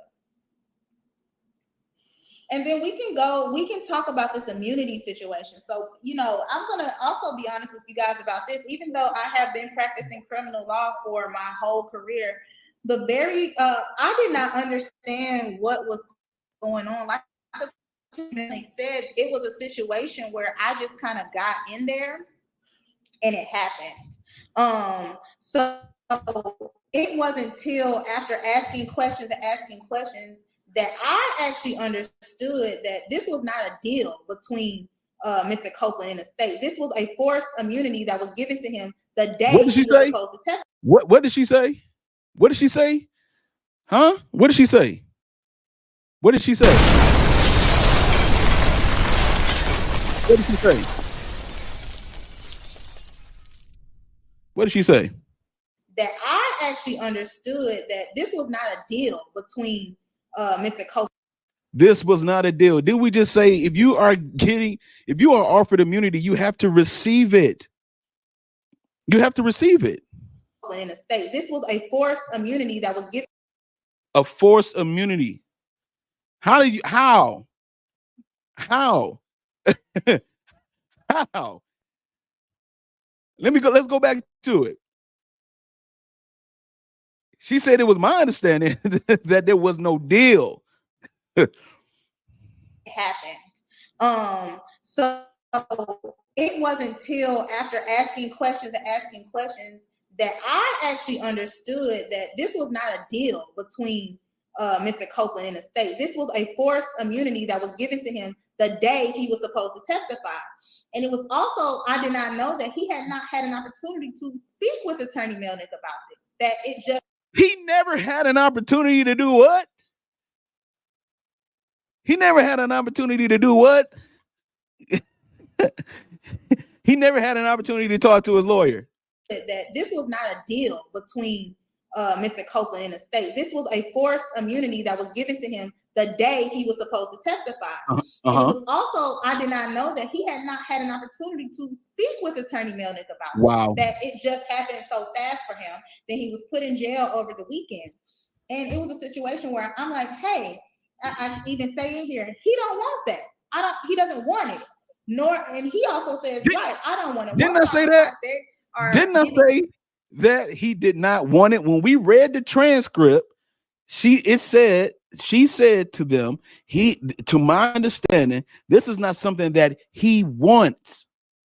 You cannot force him. The fact that the immunity was forced and they made him testify, that's coercion right there. She just proved right here in that little snippet that this was coercion. She just proved it. You cannot force immunity on anyone. You can offer immunity. It has to be taken. And I do believe that the district attorney of that county has to sign for that immunity. And who is the district attorney for Fulton County? Oh, Honey Willis. Let's go, y'all. Let's go, y'all. This is crazy, man. Him this type of immunity, because what you guys have to understand is that the state, and there's nothing the judge or the defense can do. Once they offer you immunity, it's like, hey, here you go. You can't give it back. And then it snatches away your right to plead the fifth. There so you now go. You're stuck between, hey, if I plead the fifth, I'm going to jail. But if I take immunity, I have to get up here and go through this intense and rigorous cross-examination and, direct examination. And that's kind of what people don't understand when, they're saying, well, how come Kayla didn't keep him? Well, it was me telling him, hey, look, this is your decision. However you decide. I have a theory. I'm sorry to pause, but I got a theory. Ride with me on this real quick. How much you want to bet that they knew he was going to plead the fifth? They don't have a case. Listen, they don't have a case, and it's terrible. I can almost bet my money that they knew he was going to plead the fifth, and they wanted him to plead the fifth, and they wanted him to say, I don't recall, so that way they can try to build their case as this trial goes on. If you notice, after this, and he said, I don't recall, they wanted to impeach him. Then they tried to build their case by implementing all those videos of him testifying or him being interrogated by the detectives, because those things were not in evidence yet. Those audio clips and all that, they were not in evidence yet. They were not submitted or admitted into evidence yet. Now the hearing was going on where they're trying to put in, okay, we want to go ahead and put this snippet of audio in this. Look at it. Yes, sir. At Tabis TV makes perfect sense with the way the judge tried to rush it in the end before getting caught. Exactly. They don't have a case. They were trying to build their case as they continued this trial. And what happened is your boy Doug Weinstein said, hold up, wait a minute. Y'all thought y'all was finished? Y'all thought we was finished? No. We're going to recuse you a third time, Glanville. And this time, I'm going to skip the appellate court. I'm going to skip the Court of Appeals. I'm going straight to the Supreme Court because I know they're gonna bounce it back to me, but I know they're not gonna let it be in Fulton County, or you won't be able to actually recuse or review your own recusal. It's gonna have to go to another judge. He knew it was gonna go to another judge. He knew it. He did it on purpose. That is the reason why I believe the DA's office said, hey, do whatever you can to make this happen. If he don't recall, that's cool. We need to build our case anyway. This a buy us time to build our case. You don't have a case. You don't have a case. Look, SDD said, wow, and have to answer for how much money? Retirement accounts all around. Exactly. Let's go, y'all. Let's go. If you decide you want to plead the fifth, and then we work through those issues and see what we can do, then hey, I'm here with you for that. But if you decide you want to testify, there's only so much I can do. Yep. They tried to fix it. I think the other thing is, I thought it was weird that Hilton was presenting this immunity as literally everything but perjury and false statements when it was use immunity. And with immunity, first of all, it depends on how the agreement is written. What exactly was signed off on? Because just because you say someone was given immunity doesn't mean that it's written the same way and it applies the exact same way every time. Did you get a chance to review the document itself? Yes. Immunity agreement? Yes, that was handed to me in that meeting towards the end. But by the end, so that's what I did not know that they catch up in the beginning. Oh my gosh! So wow. So the immunity that day. Wow. I did not know what was going on. I mean, I think it's in the transfer where it says the court has this bump as a document. And that was my first time being like, well, I mean, like I said, I was there thinking that I was either going to help him if he pled the fifth, we were going to work through those issues at a later date, or he was going to testify and I was going to leave. So I was not at all prepared for this. And I even say that in the transcript. I'm not prepared. I don't know what you guys are talking about. That annoyed me that I didn't realize. I remember this a little bit, but now that I'm thinking about it, because if we've watched, and I'll let it be my opinion again, because I don't need you to, talk about your colleagues, but I've watched Love, I've watched Judge Glanville get the law wrong and incorrectly argue the law. So the idea that I would be in this meeting if I was in your shoes, representing someone who was given immunity, and they expect me to be able to represent him in this ex parte meeting. I don't even have the document in front of me. My first bet would be, look, I don't have it in front of me. I'm just going to guess it's not a soundproof immunity agreement. Secondly, I don't think you can ordain something that would only keep him safe from everything. If it's use immunity, that doesn't cover everything. Yeah, use immunity does not cover everything.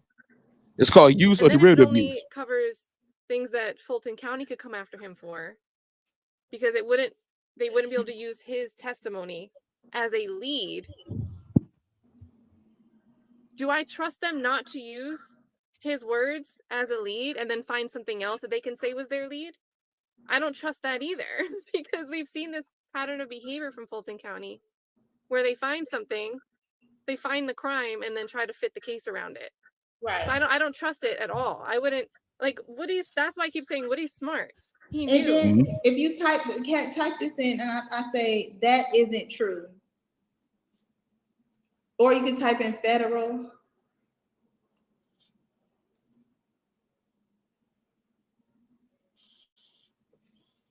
I think this is.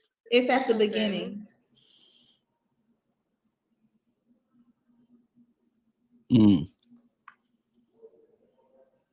Okay, and then the delay, isn't it true or is it not true? He had a lead. Okay, that's Melnick.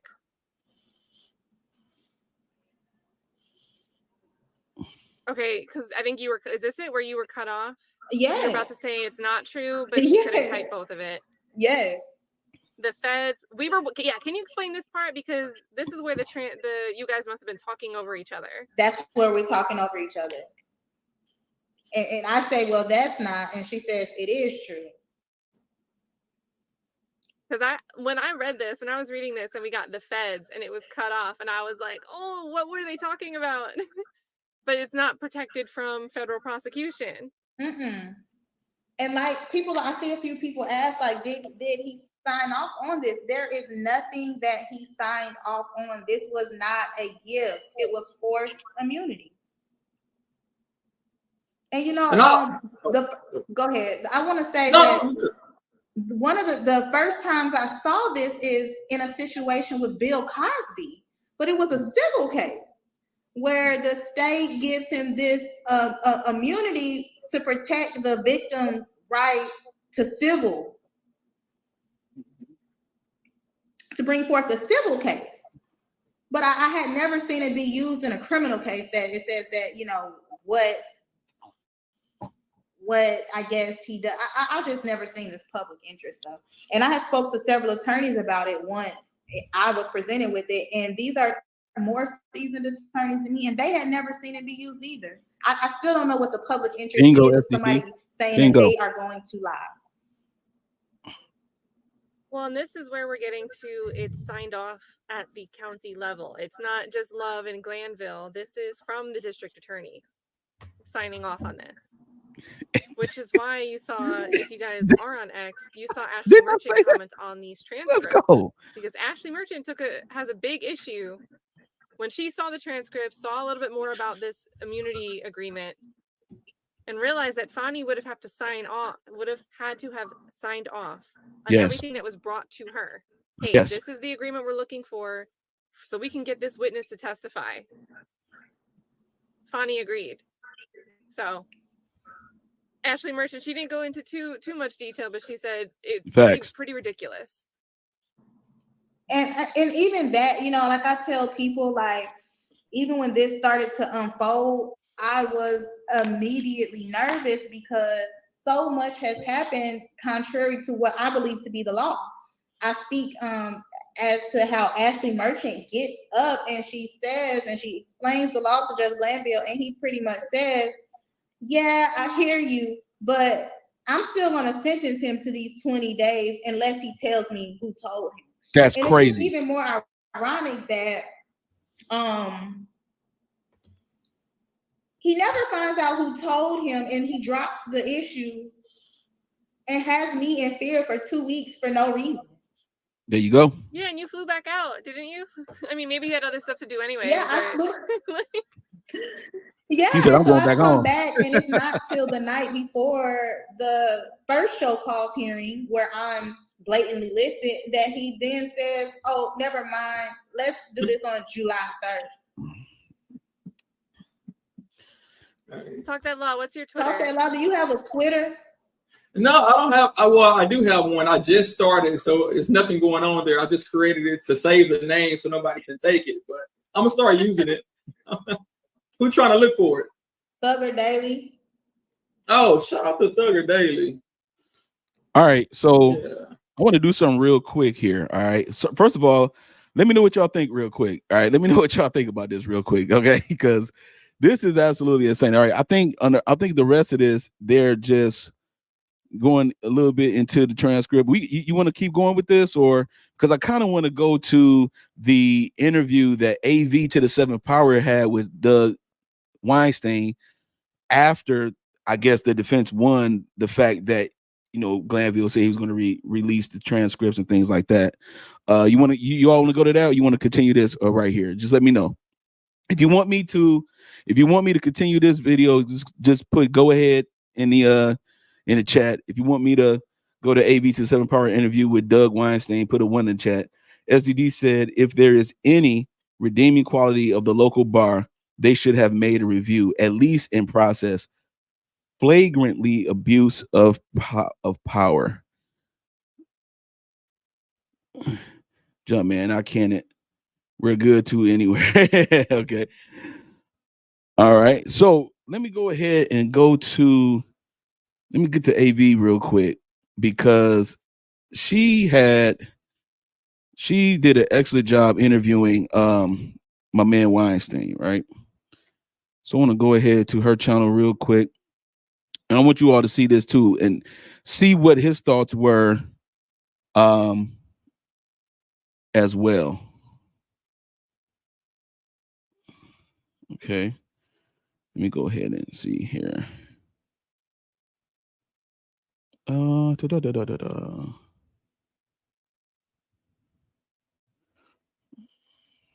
Okay.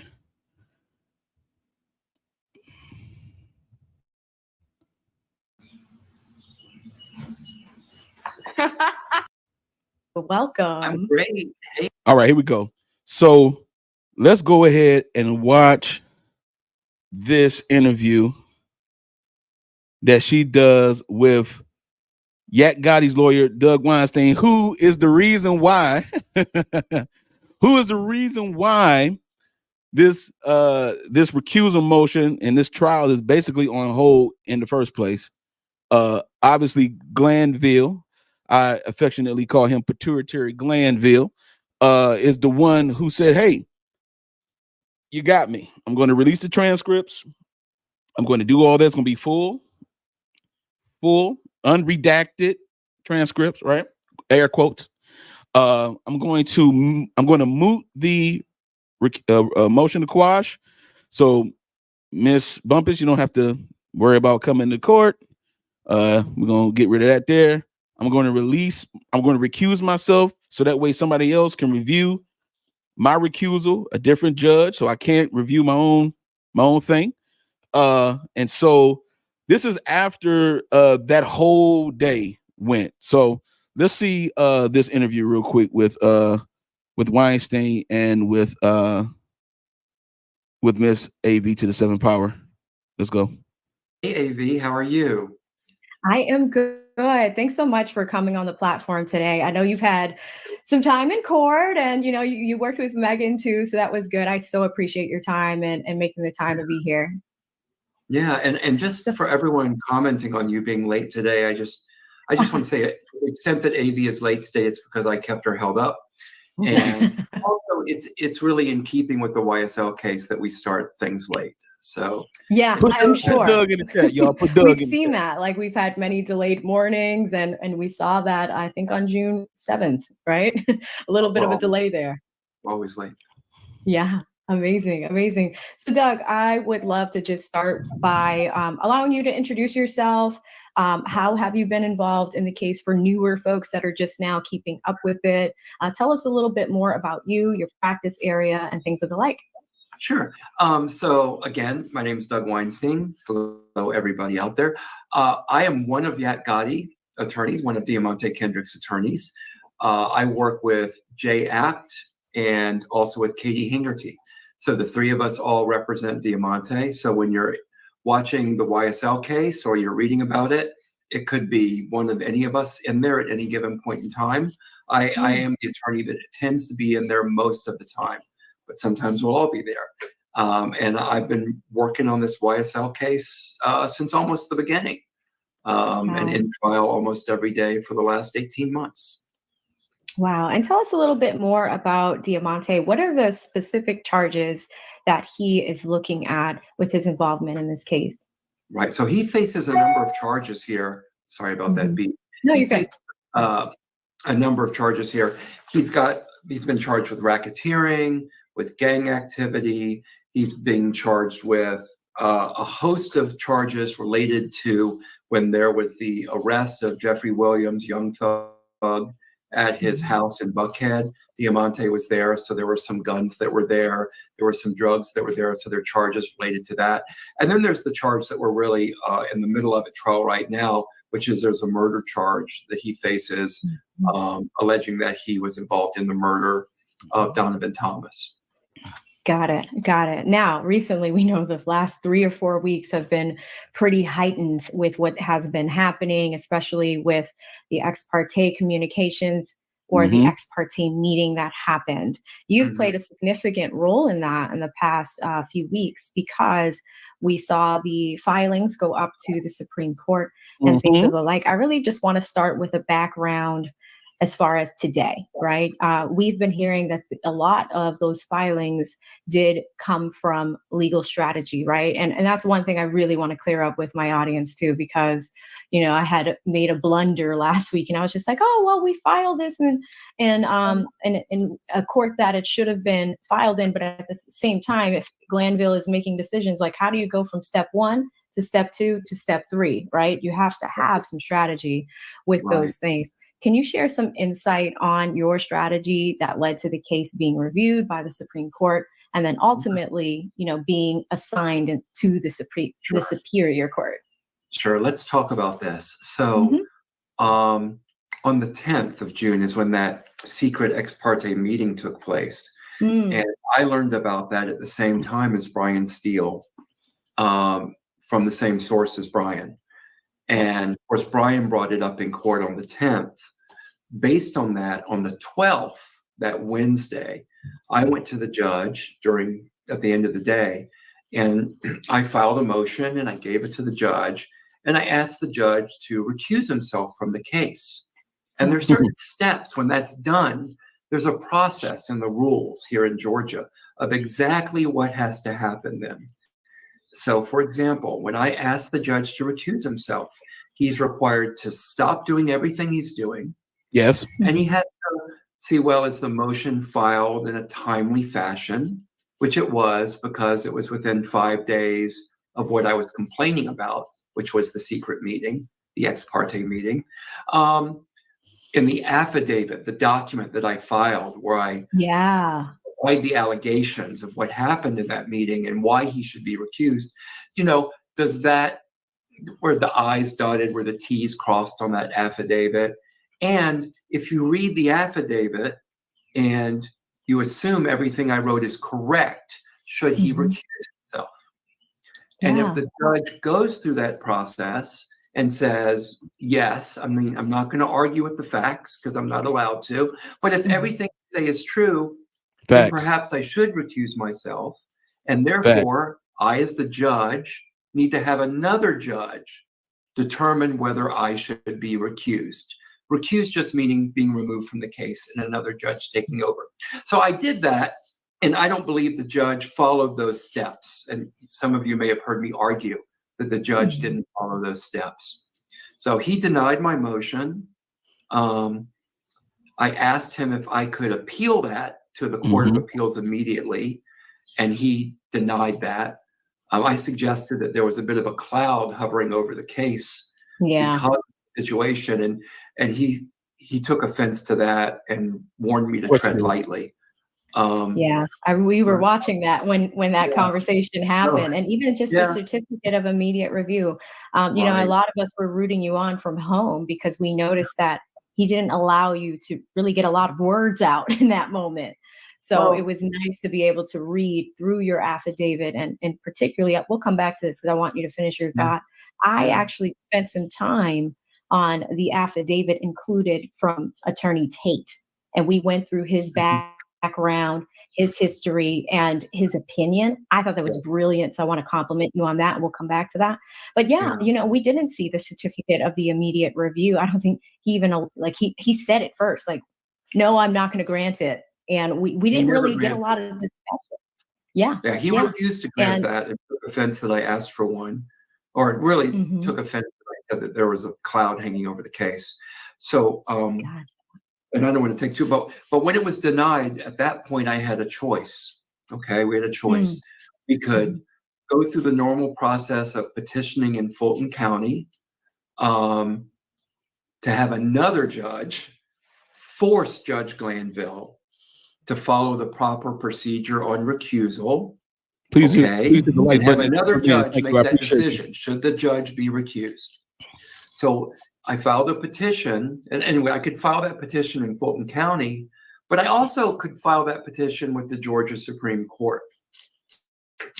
And given that the judge, Glanville, had 2 previous petitions seeking something similar to what I was asking for that had sat on his desk for almost a year, I thought if I file this in Fulton County, it's going to go nowhere. We're not gonna make any Exactly. progress. Facts. And Got even it. though the Georgia Supreme Court says we can hear these petitions, but really our rule is you go to Fulton County first.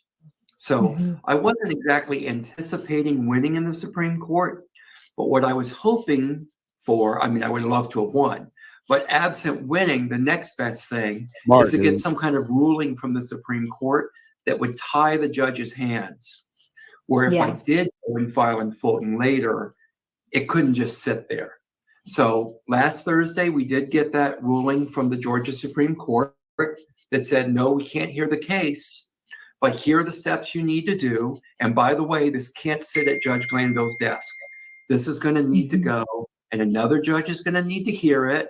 And if that judge doesn't grant it, well, you can always appeal that. So that's kind of where we are. So last Friday, I filed in Fulton, and then I spoke to the judge today. But anyway, the judge clearly had gotten some guidance, some counseling. It changed his mind. Something happened over the Something weekend happened. for sure. Right. So he gave us So somebody put a little something in his backside, all right? They put a little something on his backside. Hey, Glanville, come on now.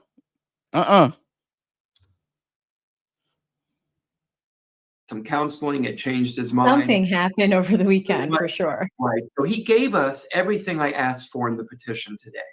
He put the Wonderful. case on hold. He's referring it out to another judge. He's Yep. giving us the full transcript.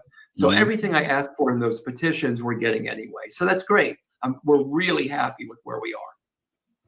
That's great. And you know, I'm sure Diamante is really excited about having a win today in court, and happy that at least there are some things that are progressing.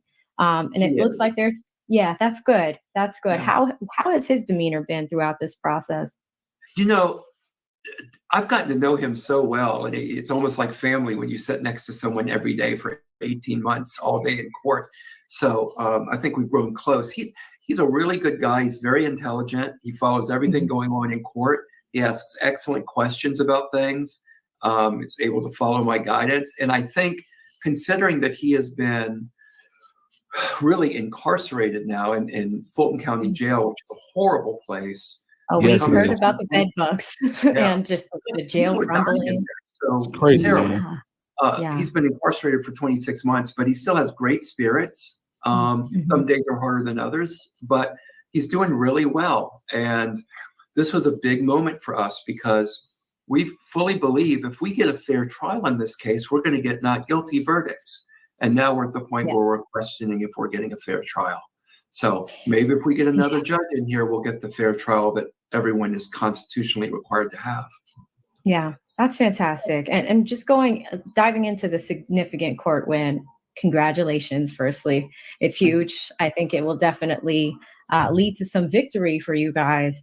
Can you elaborate a little bit more about how important this win was today and how Appreciate you, Monte. specifically Appreciate you, baby. it's going to interact Sure. for young Yak Gotti moving Appreciate forward? you. I think you kind of provided that a little bit because it seems like there's a goal of getting the not guilty verdict. But tell us a little bit more about that. Yeah, I mean, of course, we want to have victory. We want to have the not guilty verdict because that's what really the law demands. Don't believe, and anyone that's watched the trial, I think, will be the same place we are. We don't believe the prosecution's been able to show, at least yet, and I don't think they ever will be, that there's guilt beyond a reasonable doubt, because in fact, he's not guilty of these things that they accuse him of. So I think that's why the state is having such a challenge. If we can, and it's been evident, I think, for a while that perhaps we have some bias from the judge in his rulings. For a while, we've had some bias. Very, very, thank you. Very, very strategic. He knew. He like, look, I already know this is not, Glanville is going to throw this out. I already know. So I'm hoping he took a risk. He took a risk. This is the type of lawyer you want to have. A defense attorney like this, taking a risk, knowing like, yo, this might go right back to Fulton County, right? It might go right back to Glanville, but I'm hoping that it doesn't. And look, you win some, you lose some, and this time they won some. Let's go. I doubt that they're conscious bias. I think Judge Glanville's a very good man. I don't believe he's consciously out to get us or ruling against us, but I can't help but look at a number of rulings and see the way they're going. I mean, we had a big victory in front of Judge Glanville in April when Judge Glanville threw out Diamante Kendrick's interview that he gave with the police back in 2015. So that we do have our victories, but all in all, it's not, we just don't seem to be getting the fair opinions that we'd like to see, the fair rulings that we'd like to see from the judge. So if we can get a new judge in here who I think is going to be unbiased, we're going to get better rulings, and we're going to have a higher likelihood of the proper outcome in this case that all these defendants deserve. Wonderful, wonderful. Yeah. And then going back to Tate for a second, because you know, when I really took the time to go through the document, and I thought his background was fascinating. You know, to be very, very respected in the legal community in Georgia, all of the accolades, all the boards that he serves on, to get an opinion like that. What was the strategy behind that? Because it seems like, having his opinion from an outside standpoint, just look at Judge Glanville's conduct. What was the significance of including that in this review for you guys? Yeah, I think one thing that all your viewers or listeners need to appreciate is the outpouring of support that we have had throughout the trial, but particularly once the criminal defense bar learned of this ex parte meeting, and then topping that off with holding Brian Steele, an attorney with a immaculate reputation for honesty, for integrity, for professionalism, finding him in contempt. So many criminal defense lawyers reached out to us offering to help in Georgia and actually throughout the country. I've got people that have pitched into this case. I need to thank them all, because that's fantastic. The petitions that I filed, the motions that I filed would not be this good absent all the help they've given. And Lester Tate is one person that reached out to us and said, this is just wrong. What's going on? The judge isn't following the rules. This ex parte hearing this ex parte meeting should have never taken place. When I filed my recusal motion, as I said to Judge Glanville in court, Judge Glanville didn't follow the procedures. So having someone of that weight weigh in with their affidavit, I think was tremendous and more valuable than anything I wrote in my motion. Yeah, it was. It really was. And with this audience, I had an opportunity to go through the first few pages with them on the lead attorney side. But as I looked through the affidavit, I was just like, wow, this is interesting. I love that this was included. But then, I really took the time to go into Lester Tate's background, his experience, his training, and really get the audience to get to know, like, hey, this is a heavyweight here weighing in on this. And there's a big difference between, because I think Judge Glanville said this, the orders, right, his rulings, but also his conduct. Remember, okay, I'm sorry to pause, but remember the writ of mandamus, right? Remember that. Just keep that in mind. So we underlined that 100% because I wanted the audience to walk away and understand that. I'm so glad you educated your audience on that, because Judge Glanville misrepresented what I had in my motion in court. Yes. I never, ever complained about his rulings or his orders. I was complaining about conduct. Specifically conduct that I maintain based on what I learned, assuming that what I learned was correct, was in violation of the Judicial Code of Conduct. Right. And it's conduct that merits recusal. So I was taken aback, honestly. I don't know if you could see my reaction in court, but I was surprised that he would mischaracterize what was in my motion in that way, especially because anyone watching would not know what was in the motion. Exactly. There's no complaint in my motion or in my affidavit about anything other than conduct. And then to have Lester Tate weigh in and also make that distinction was really important. If I wanted to file a motion to recuse every time that I was unhappy with a ruling from Judge Glanville, well, we could have done that hundreds of times. I don't have especially over these few months, I would never ask him to recuse based on rulings. I would only ask him to recuse based on conduct. Yeah, I'm happy you mentioned that because, you know, that was one thing that we kind of learned together because in the moment when we're watching a live feed, a lot of folks are not really knowing what's going on at home. So what I like to do is stop, explain what's happening, and then just kind of, you know, come back to it later and go deeper into the topic. So, Yeah. you know, I'll tell you that these guys loved the time that we spent just on that part, just with Lester's experience in the underlining of the conduct versus the ruling. So Thank you we are so much. Team Weinstein over here. If you guys can type in Weinstein in the chat, that would be fantastic Hit because Weinstein in the Doug chat. is definitely Hit Weinstein in the doing chat, what he's man. doing for his client, but also just, you know, this is a great Put Weinstein in the example chat. for up and coming attorneys like me, but also, you know, folks that are interested in the law. So with that being said, I want to shift now to some of the challenges you guys face. I think some of these came up as we were chatting. What were some of the major challenges throughout the beginning? And it's been long between jury selection till today. Little Woody, I mean, we've all seen it, right? Yeah. All of those things. What were some of the biggest challenges throughout the process you guys have seen, and how did you overcome them? Okay, before you answer that, real quick, I want to go to this comment right here by Abundance. Look at the Weinstein. Let's go. So Abundance says, smart. It was easier to go after his conduct because the proof had been made public for everyone. That is a very good point. Now, remember the writ of mandamus is no longer needed now. See, if you know, and I was watching, I'm not a lawyer, but and Weinstein was interviewed over there. He mentioned that he doesn't necessarily need to enforce the writ of mandamus because the judge recused himself, and now the trial's in. He got everything he wanted that day. So the writ of mandamus, don't even worry about it at all, because I know some people were asking about, well, what about the writ of mandamus? He doesn't even need to go forth with that at all, because at this point he doesn't need to. So, but this was a very good comment here. Going after the conduct is always important because, again, it's in public view. You have full evidence publicly that the conduct was all jacked up. So that was a good point. I just wanted to bring that out. Thank you, Abundance, for saying that.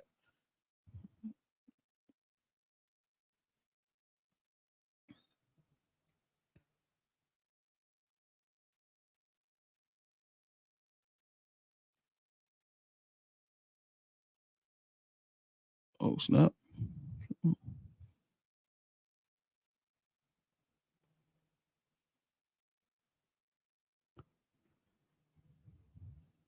Yeah. Well, I mean, there's been a number of issues. I think obviously the 10-month jury selection was long and tedious and exhausting, and staying focused throughout what was a relatively boring but important process was hard for everybody involved. And also we were in the dark because none of the defense attorneys or even the state, I believe, knew how long that process was going to take place, because the judge would never say how many jurors he was going to bring in. As far as substantive challenges, you know, in Georgia, the law says that the state is supposed to give you all the evidence that they have before trial begins. Yeah. Our trial began in January of 2023. So we should have had all of that evidence in December of 2022. And yet, if anyone who was watching during that long searching for jurors, the state was constantly giving us new discovery throughout this process. So we're trying to do our job in court. We're trying to do everything else at the same time that the state is dumping terabytes of discovery to us 6 and 8 months after it should have been provided to us. So having to comb through all of that has been a real challenge for the whole team.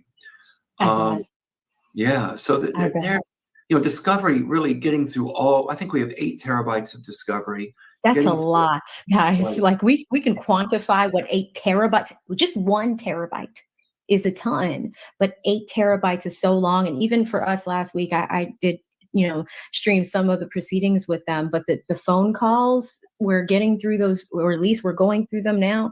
But little Woody's interrogation footage, you know, I go out, my heart goes out to you guys to have to transcribe all of that and then go back and forth with each side to make sure we're okay with what's coming in and rule on each one.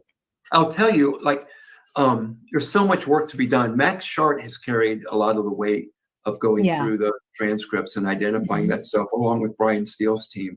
So kudos to them for all that they have been doing.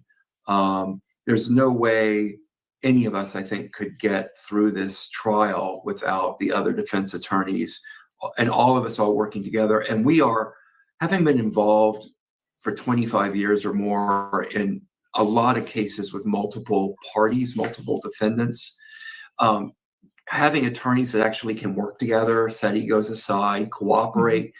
It's a miracle to find a group that can do that. And I'm just blessed. We are all blessed to be working with each other and have a team that gets along so well together.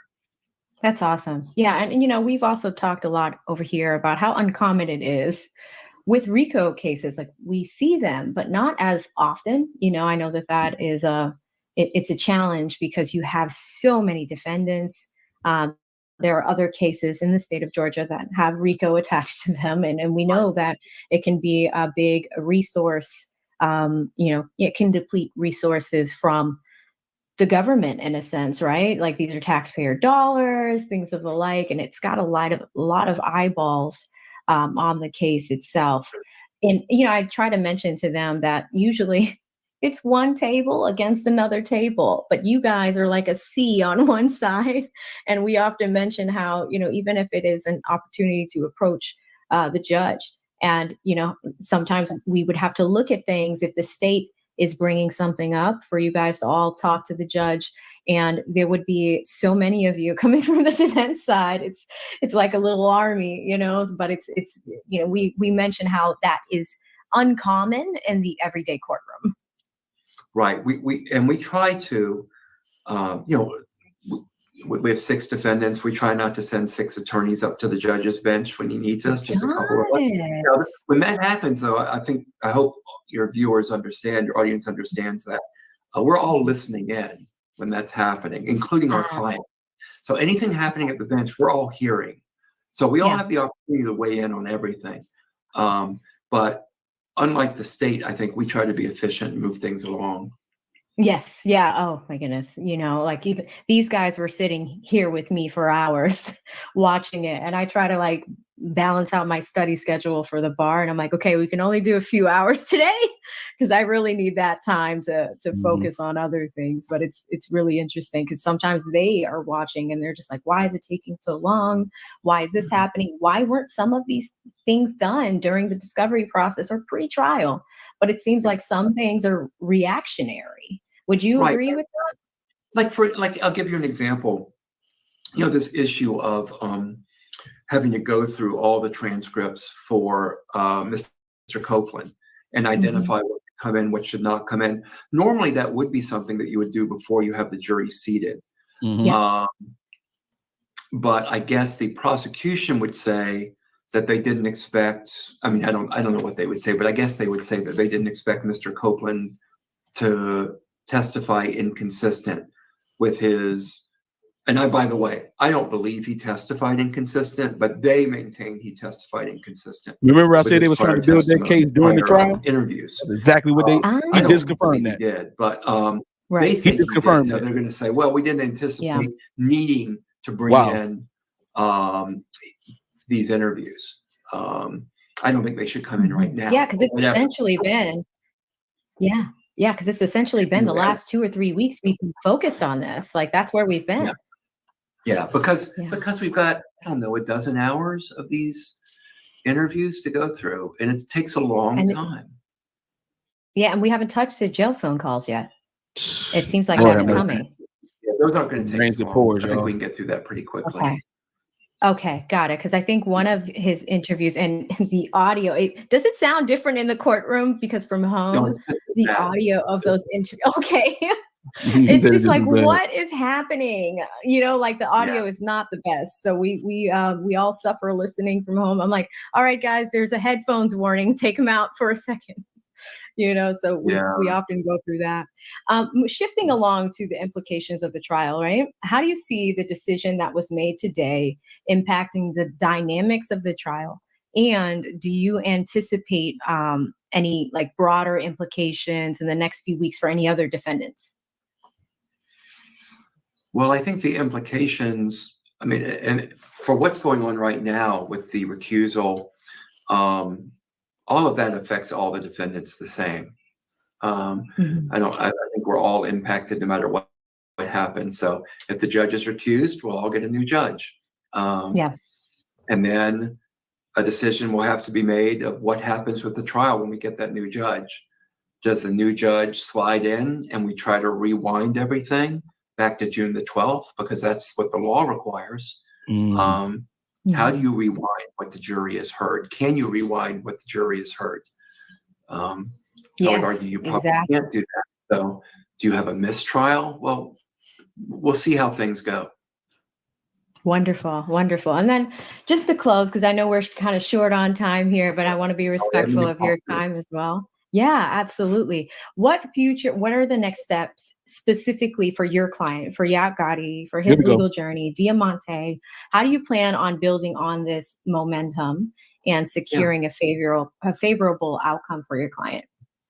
Okay, so what's going to happen next is some judge eventually is going to hear this recusal motion.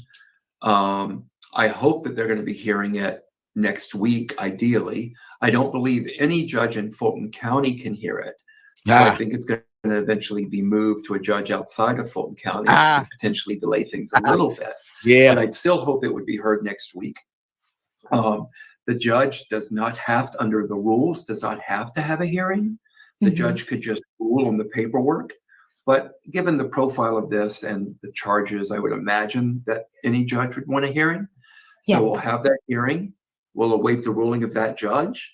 I wouldn't have filed a motion for recusal unless I thought one was merited. So we should, hopefully the judge will be recused, and then a new judge will be assigned to the case, and we'll see where things go. Wonderful. And I don't want to betray too much of future strategy because, again, there's a lot of this thing can fork, and we'll just have to see where things go. But I will tell people, we have a plan for every option that could happen. So we're ready to go no matter what happens. That's good to hear. That's good to hear. And, we had Kayla on today to get her reaction after what had taken place today with the judge, because she had an active motion. All right, y'all. That was about the end of the interview. Shout out to my man Dougie Dub in the building. So look, what happened? What'd he say? He said something about, now this was 5 days ago. He said, listen, we are not going to let any judge in Fulton County rule on this. So he already had it in his head, like, yo, I'm going to make sure that we recuse all of Fulton County as a whole to ensure that the honest opinion and the honest review of the motion to recuse Chief Judge Pituitary Glanville is honorable, integral, and actually precise. And so I think this was a great interview that AB did for Doug Weinstein. Now you get to see the psyche of what he was trying to do in the first place, because a lot of people was like, oh, he did it wrong, he filed the motion wrong, he did it. No, he had a strategy. Because he knew that if it went back to Glanville, he was going to deny it, and so he did not want it to be denied. And the fact that you can review your own recusal is crazy. And remember, in the court, for those of you that saw the case live, remember he said, well, what about a certificate of immediate review? He's like, oh, I'm denying that too. I mean, you just denying everything, though. You just slinging your weight all over the building. You feel me? Like, come on, Glanville. This is crazy, man. So thank you all again for being a part of this. This is my first live on this channel. You know what I'm saying? So I appreciate everybody in the building right now. And I want to know, listen, I appreciate Abundance. I appreciate My Take TV. I appreciate Gene Lee. I appreciate everybody that came in and peeked in, and SDD. I appreciate you all. I may be throwing out some wrenches to you guys for being the first to come on the live for my first live on this channel. I've had this channel for a long time. I had no idea what to really do with it. I've been working on my other channel, the Mailroom Network. And so that channel is good and all that kind of stuff. I'm still building that, but at the same time, sometimes, man, you got to build your own, man. You got to do your own thing sometimes, man. So I appreciate everybody who is my new subscribers who got me over 100 subs. I don't know where I'm at right now because the sub count been going up every day since like the last few days. I've been dropping videos, been dropping things that I think people will be interested in. If you have any content, anything you want me to review, anything you want me to look at, deep dive into, get your boy right here. Email me at asante.d.foster@gmail.com. That's my name. asante.d.foster@gmail.com. Hit me up on the email. Look, email is best for me. I love email. I look at my email every day. I pay attention to it all the time. It's in my bookmarks. It's in my phone. It's everywhere. All right. So hit me up, man. Hit me up. I appreciate it. Julie Horn, I'm glad you're doing lives now. Well, thank you so much, Julie. I appreciate it. So much. Thank you so much. What are you guys' opinions, though, before we go? What are you guys' opinions and thoughts about this? He said, Jean Lee said, I think it's a good thing because Fulton wants these guys under the jail. That's facts. But actually, they shouldn't even be there. That's another fact. They should not be in jail.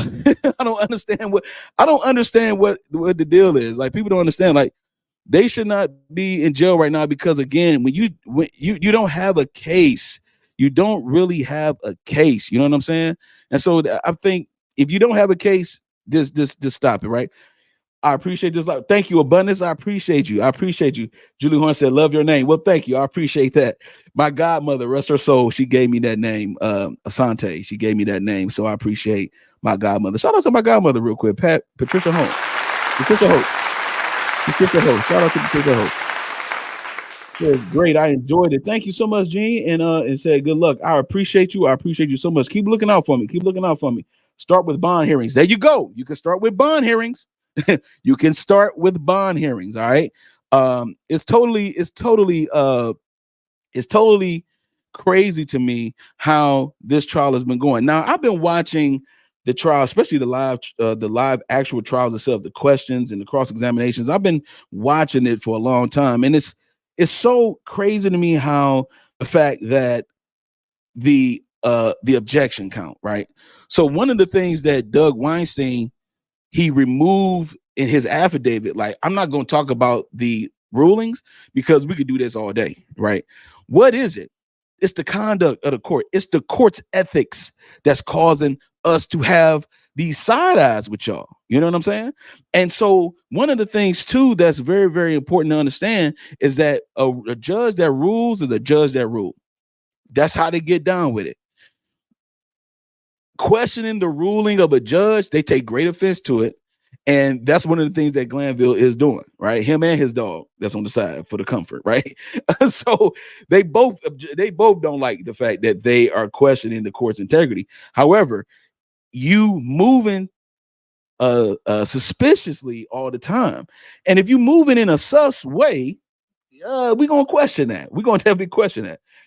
Abundance and Clarity 82 says they threw out the law a long time ago. It's come down to prosecution rates and conviction percentages. That's 100% facts right there. State has lied since the beginning. That's 100% facts right there. Gene, I think it's personal for Fonny. You know what? One of the things I was able to get on lead attorney, right? At the end of his live, he was doing the reviewing the case, live. And I asked Lead on his channel, I said, Lead, doesn't Fonny Willis have like political aspirations? He confirmed that. And one of the things that we have to understand about Fonny, right? Because Adrian Love, he mentioned to me on the on his, as a matter of fact, I actually clipped it, guys. Actually, hold on, I actually clipped this, clip my own interview with Lead, man.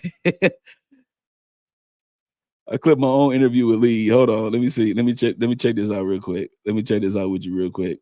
Hey, I totally agree with you, man. Check this out. Let us keep it going. Let's bring up, we got Tay-Biz TV. How you doing, brother? What's going on, y'all? Can you hear me? Your boy is in the building, right? I don't know if y'all want to watch this whole thing, but one of the things I did ask Lee is about the fact that, okay, if I think Adrian Love also have political aspirations to become the DA one day. I think she ran before or something like that. But he was like, well, it doesn't matter if Adrian Love actually wins this case, because the credit is going to go to Fonnie Willis. So this is the reason why Fonnie Willis like hit that immunity and start signing things like, yo, state, do whatever you got to do to make sure that we get this dude to testify and go against whatever we need him to go against, because I want to win this case. I have political aspirations. We gotta remember, district attorney and the chief judge, all these are sworn in positions. All of these are sworn in positions. Okay, these are public offices. Our taxpayer dollars pays these people's salary. She has political aspirations. What aspirations do you think she's going to have? Senator, mayor of Atlanta? Who knows? But the political aspiration is there. It's the foundation, I believe. And this is my speculation. I believe it's the foundation of why these RICO cases are being taken, even if you're not prepared for them. Do you know that there were other lawyers that actually removed themselves from this case before Hilton and Love got it? So this case was not well prepared, and that's the one thing that I mentioned in this clip. I don't know if I should play the clip, but if y'all want me to play the clip real quick, put a 1 in the chat. Put a 1 in the chat if you want me to play this clip real quick. Look, this is my first live. I'm over 100 subs. It seems like I got me a nice little family going on. You know what I'm saying? If you want me to play this clip, put a 1 in the chat of me and the lead and AV going at it, talking about this case. It says, right, the higher the numbers determines your likeliness, and opens other doors into Congress, Senate, and etc. Thank you, Abundance. Thank you. I specifically the Senate. The Senate. That's where the power is. That's where you make laws. That's where you can make laws at. Okay, everybody got the ones in the chat. Let's do it. Let's do it real quick. Let me drop my email real quick. I hope everybody got the email written down. If you want to send me something, send me links or whatever like that. Anything you want me to react to, trust me, I will give it a fair shake at all costs. All right. Let's go. Let's play this real quick. Yes, sir. Loud and clear. Kind of, what's your take on this whole situation here? Man, look, well, before I go into that, first of all, I want to first thank you, Lead, and thank you, AV, for allowing me on. I'm already subscribed to AV as well, so awesome. I got nothing but love for both of you. I want to first apologize to you, Lead. Last time I was on here, I kind of misrepresented myself a little bit on your platform. I was a little bit lit. I was over there a little bit. I had to be real. I want to first say I apologize to you, Lead, and also to your audience as well. And thank you so much, Julie. But my thoughts on this is that I think Woody kind of slipped up a little bit. That's why you got more juice at the end, because he slipped up and gave up some information that wasn't asked of him when he talked about the next time I see your brother, or next time I see Thug, I'm gonna kill him. No one asked him about that. Appreciate you, Monte. He actually volunteered that. And if I'm on the jury, the only time I would probably ever believe him is when he said, on my daughter, Azaria. And after that statement, I could probably give him some benefit of the doubt when it comes to truth. What did he tell one of the detectives in the interrogation room? Well, I saw all of his interrogations. Actually, I've been keeping up with this for a long time. He's never said that to a detective. Really? He has never said. No, I'm telling you. Even the deposition from the interrogations from 2021. I saw you drop that in the chat yesterday. Yeah, I'm telling you. That 2021, and I emailed you, Lead, about it too as well. About it, and I also emailed you about some signals that was done in the courtroom as well. Oh, I saw that with the whole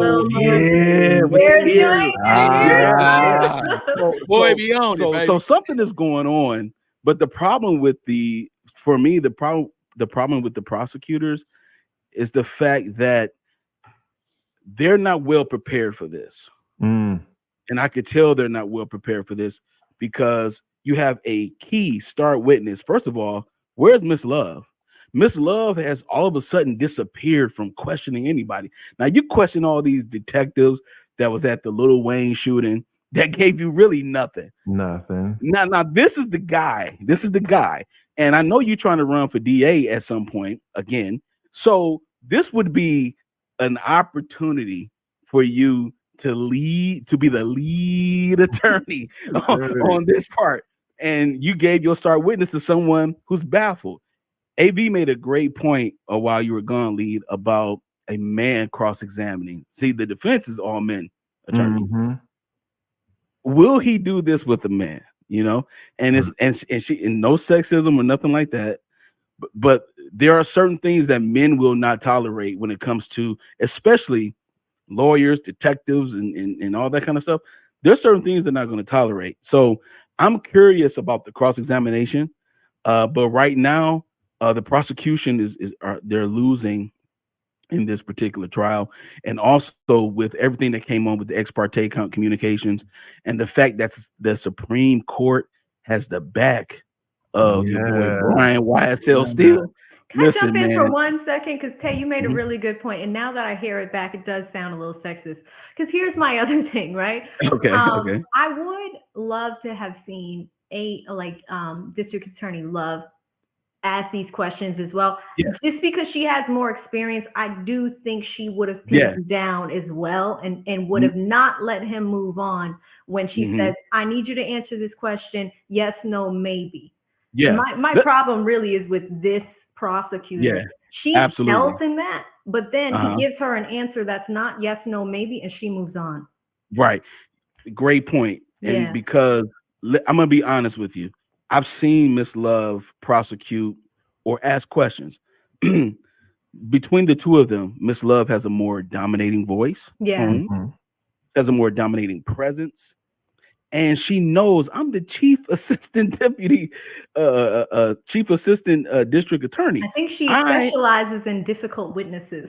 Exactly. So she has the ability to play a little bit more bully ball. And that's what Woody is being. He's being a bully with Miss Hilton. And Miss Hilton's like, okay, sure. What you mean, sure? Ain't no sure. Extract all the information you can out of it. I'm surprised that she haven't even asked the judge to treat the witness as hostile.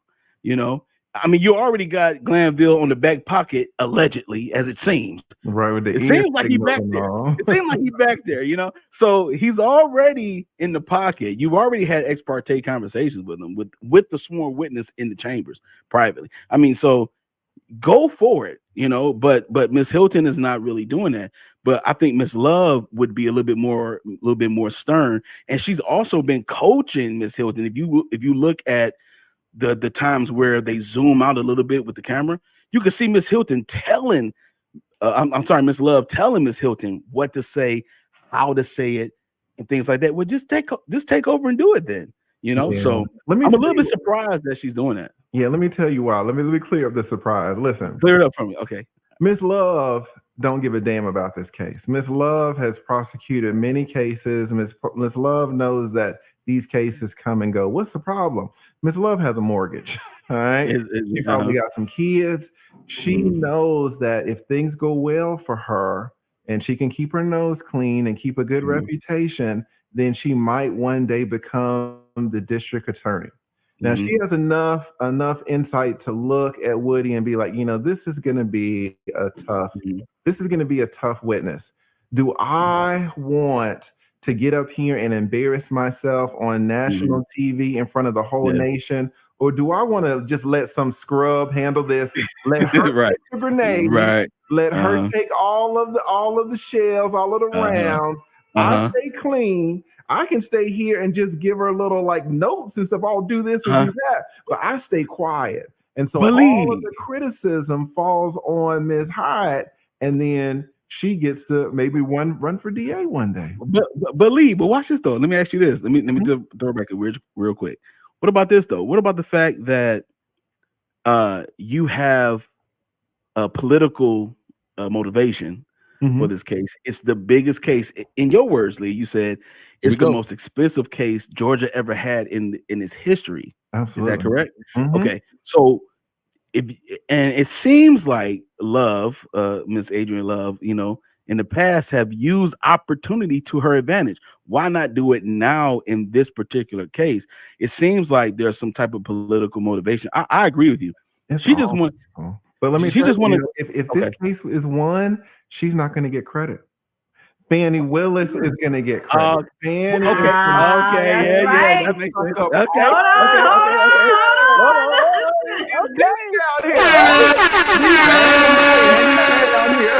Gas Money G in the building. You know what I'm saying? Yeah. If this case is won, Fannie's gonna get the credit. It's not Love. Okay. Love's not gonna get it.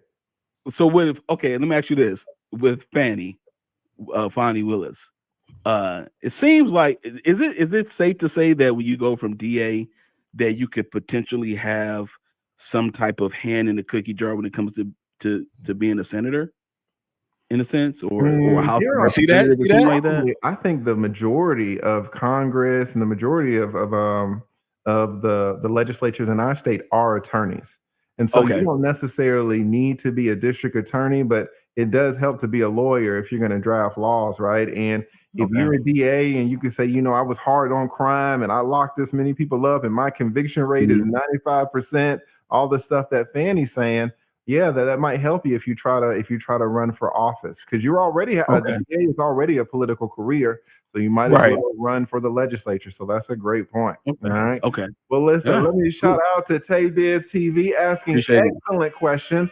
Thank you so much for coming up, brother, and you can come up anytime. All right. So shout out. Thank you so much. I appreciate y'all, man. I appreciate y'all watching that, man. Shout out to the lead attorney, man. I love the lead attorney channel, man. I think his channel is awesome. Yo, I gave out some wrenches, y'all. I gave out some wrenches to you guys, man. I appreciate you all for watching. Listen, so this is the reason why. Now, that question about the cross-examination, that when I said about seeing how a man would cross-examine Woody at the time, I'm sorry, it's the fact that AV mentioned that first, prior to me getting on the panel. She mentioned what it would be like if the cross was with a man opposed to with Miss Hilton.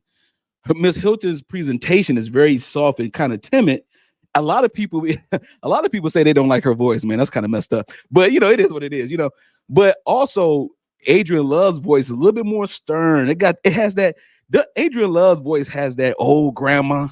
That grandma that be like, all right, now you sit on down. Now you don't you do that. You sit down. Stop that running. Stop what you're running for. What you're running for. You know what I'm saying? She got that type of vibe, right?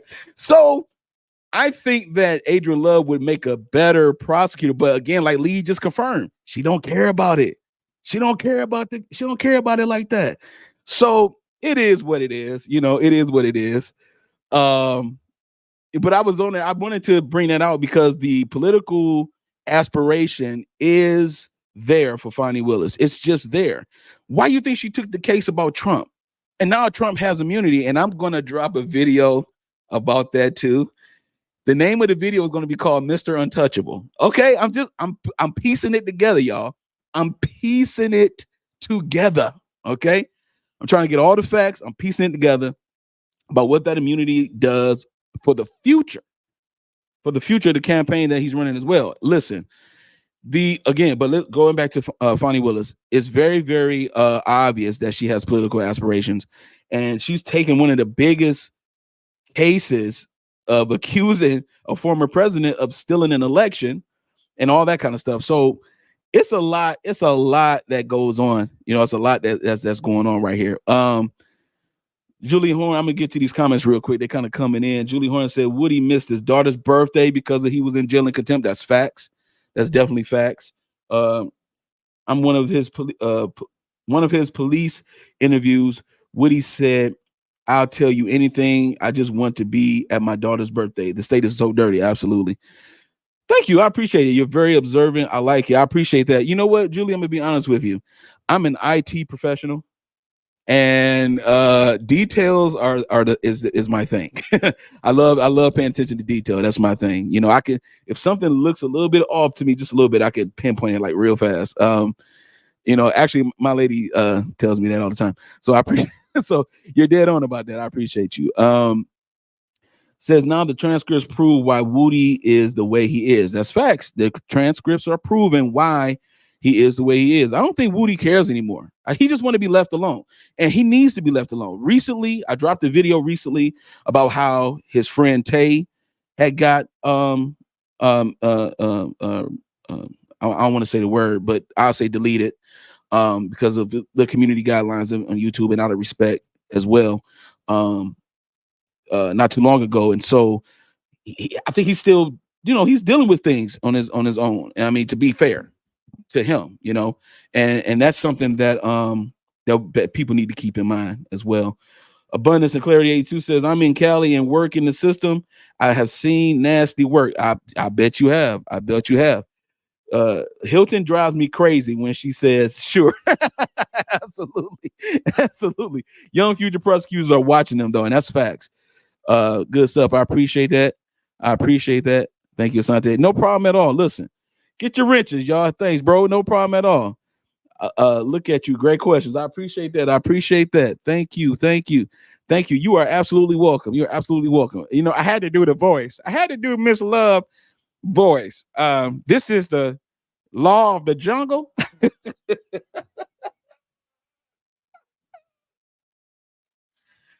And the wolf is the leader of the path, of the pack. I'm sorry. I had to do it, man. I had to do it. Y'all silly too. All right, political for sure.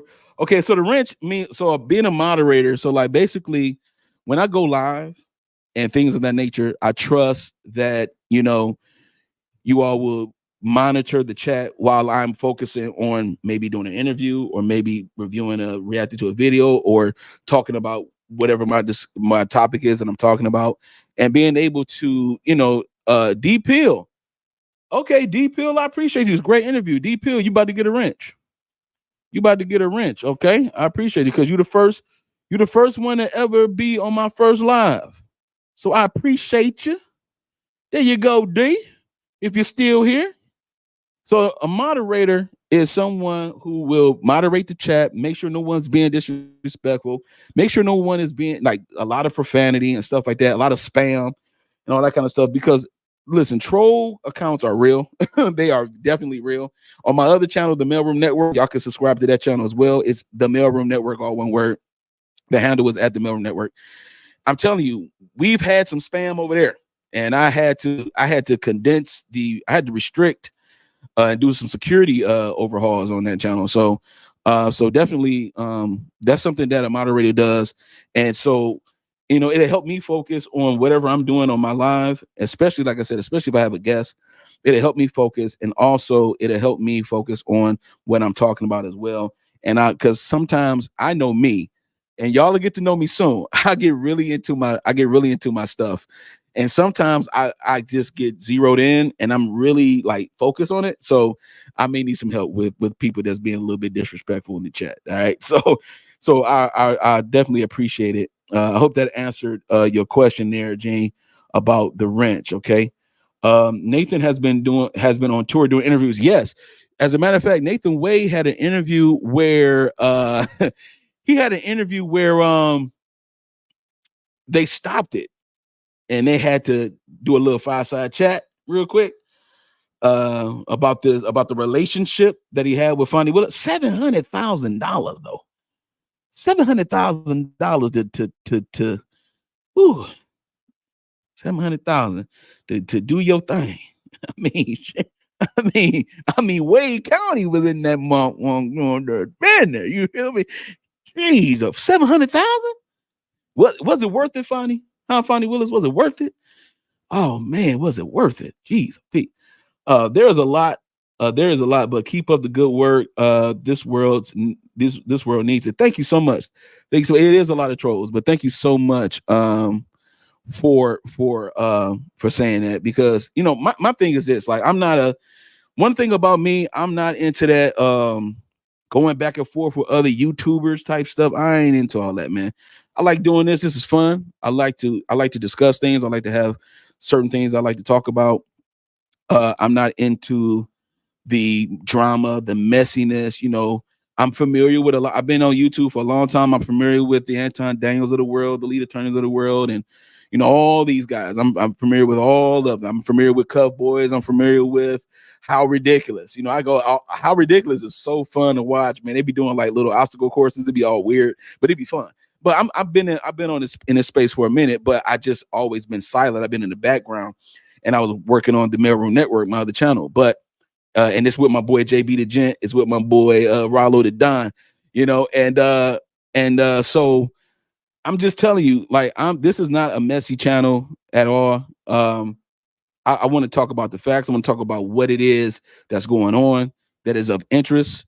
And you know, we all have a level of biases in us, but my thing is I'm gonna give everything a fair shake up until because I'm watching. I'm a very watchful person, and I'm just watching, you know. I'm just watching. Julie said I love details too, for sure. Absolutely. Unalive was a better word. Thank you so much. That rip, Tay. Thank you. I mean, you in Cali, y'all in California, man. Shout out to Cali, man. In the building. Cali is in the building, yo. Shout out to Cali. Thank you for your trust. Absolutely. I appreciate it. I mean, y'all been watching the whole stream. You know what I'm saying? I definitely thank you. I thank you. You know what I'm saying? I thank you. Now, before we go, hold on. Let me see. Hold on. I'm missing some stuff. I'm sorry. I'm missing some things. Let me get back down here. Okay. Thank you for your hi, okay. Email, boom, boom, boom. Appreciate the Shine Trees. I appreciate you putting my email in there, girl. Thank you, boo. Right. It says thanks. I appreciate you. Listen, I definitely appreciate everybody that is in this chat right now that's been rocking with me the whole 2.5 hours right now. I'm telling you, this is I appreciate you all so much. Like I said, the other channel, the Mailroom Network, is up. We got over 200 subs over there, and I'm trying to build that as well with my fellas.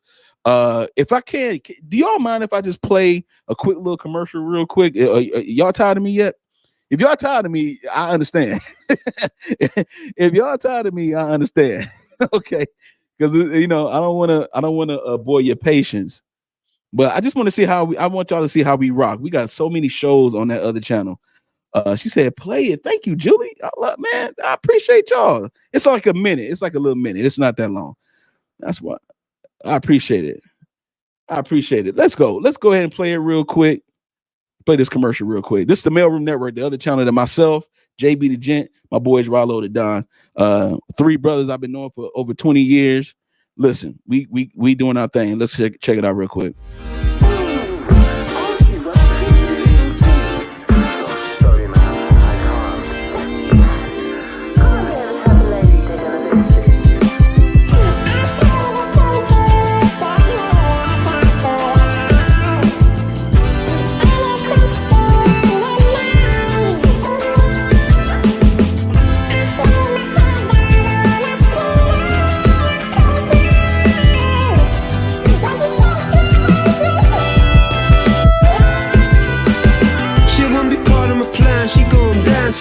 She want me coming to France, she better cash for it. She won't explore my pants, I say clash for it.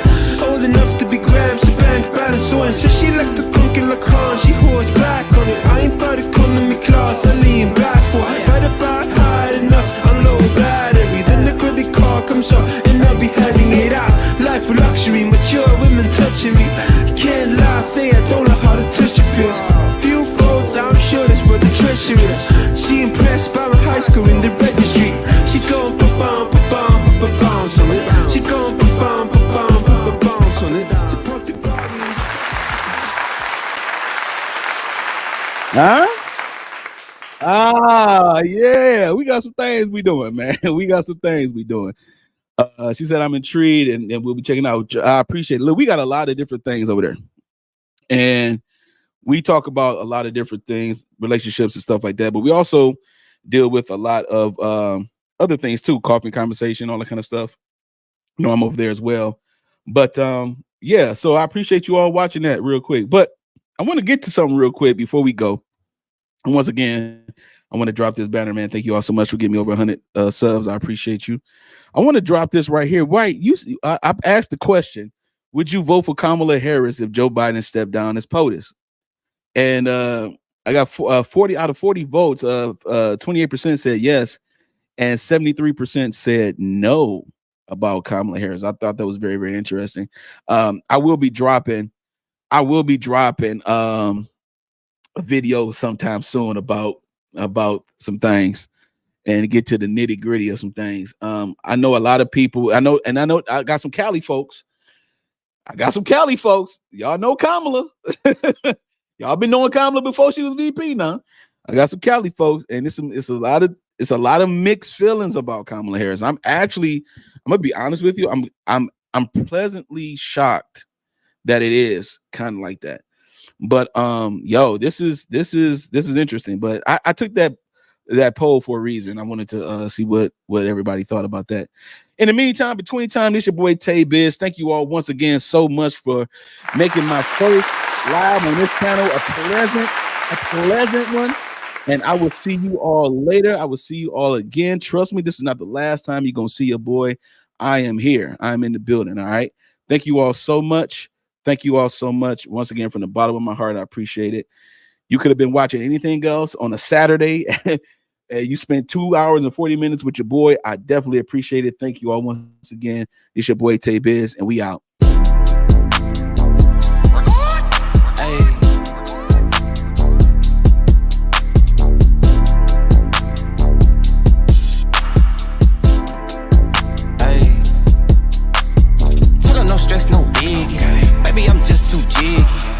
I brought that with me. Case they get too iffy. Baby, don't stress, don't sweat it. Put it all on my baby. Know how I'm coming. And they know what we hate. Run around through that left side, low end. All of mine need more wins. If you got beef, don't come out. My young hitter might go in. Uptown GN. Working all through my weekend. Hoping these don't show out. Cause all of my hitters too deep in.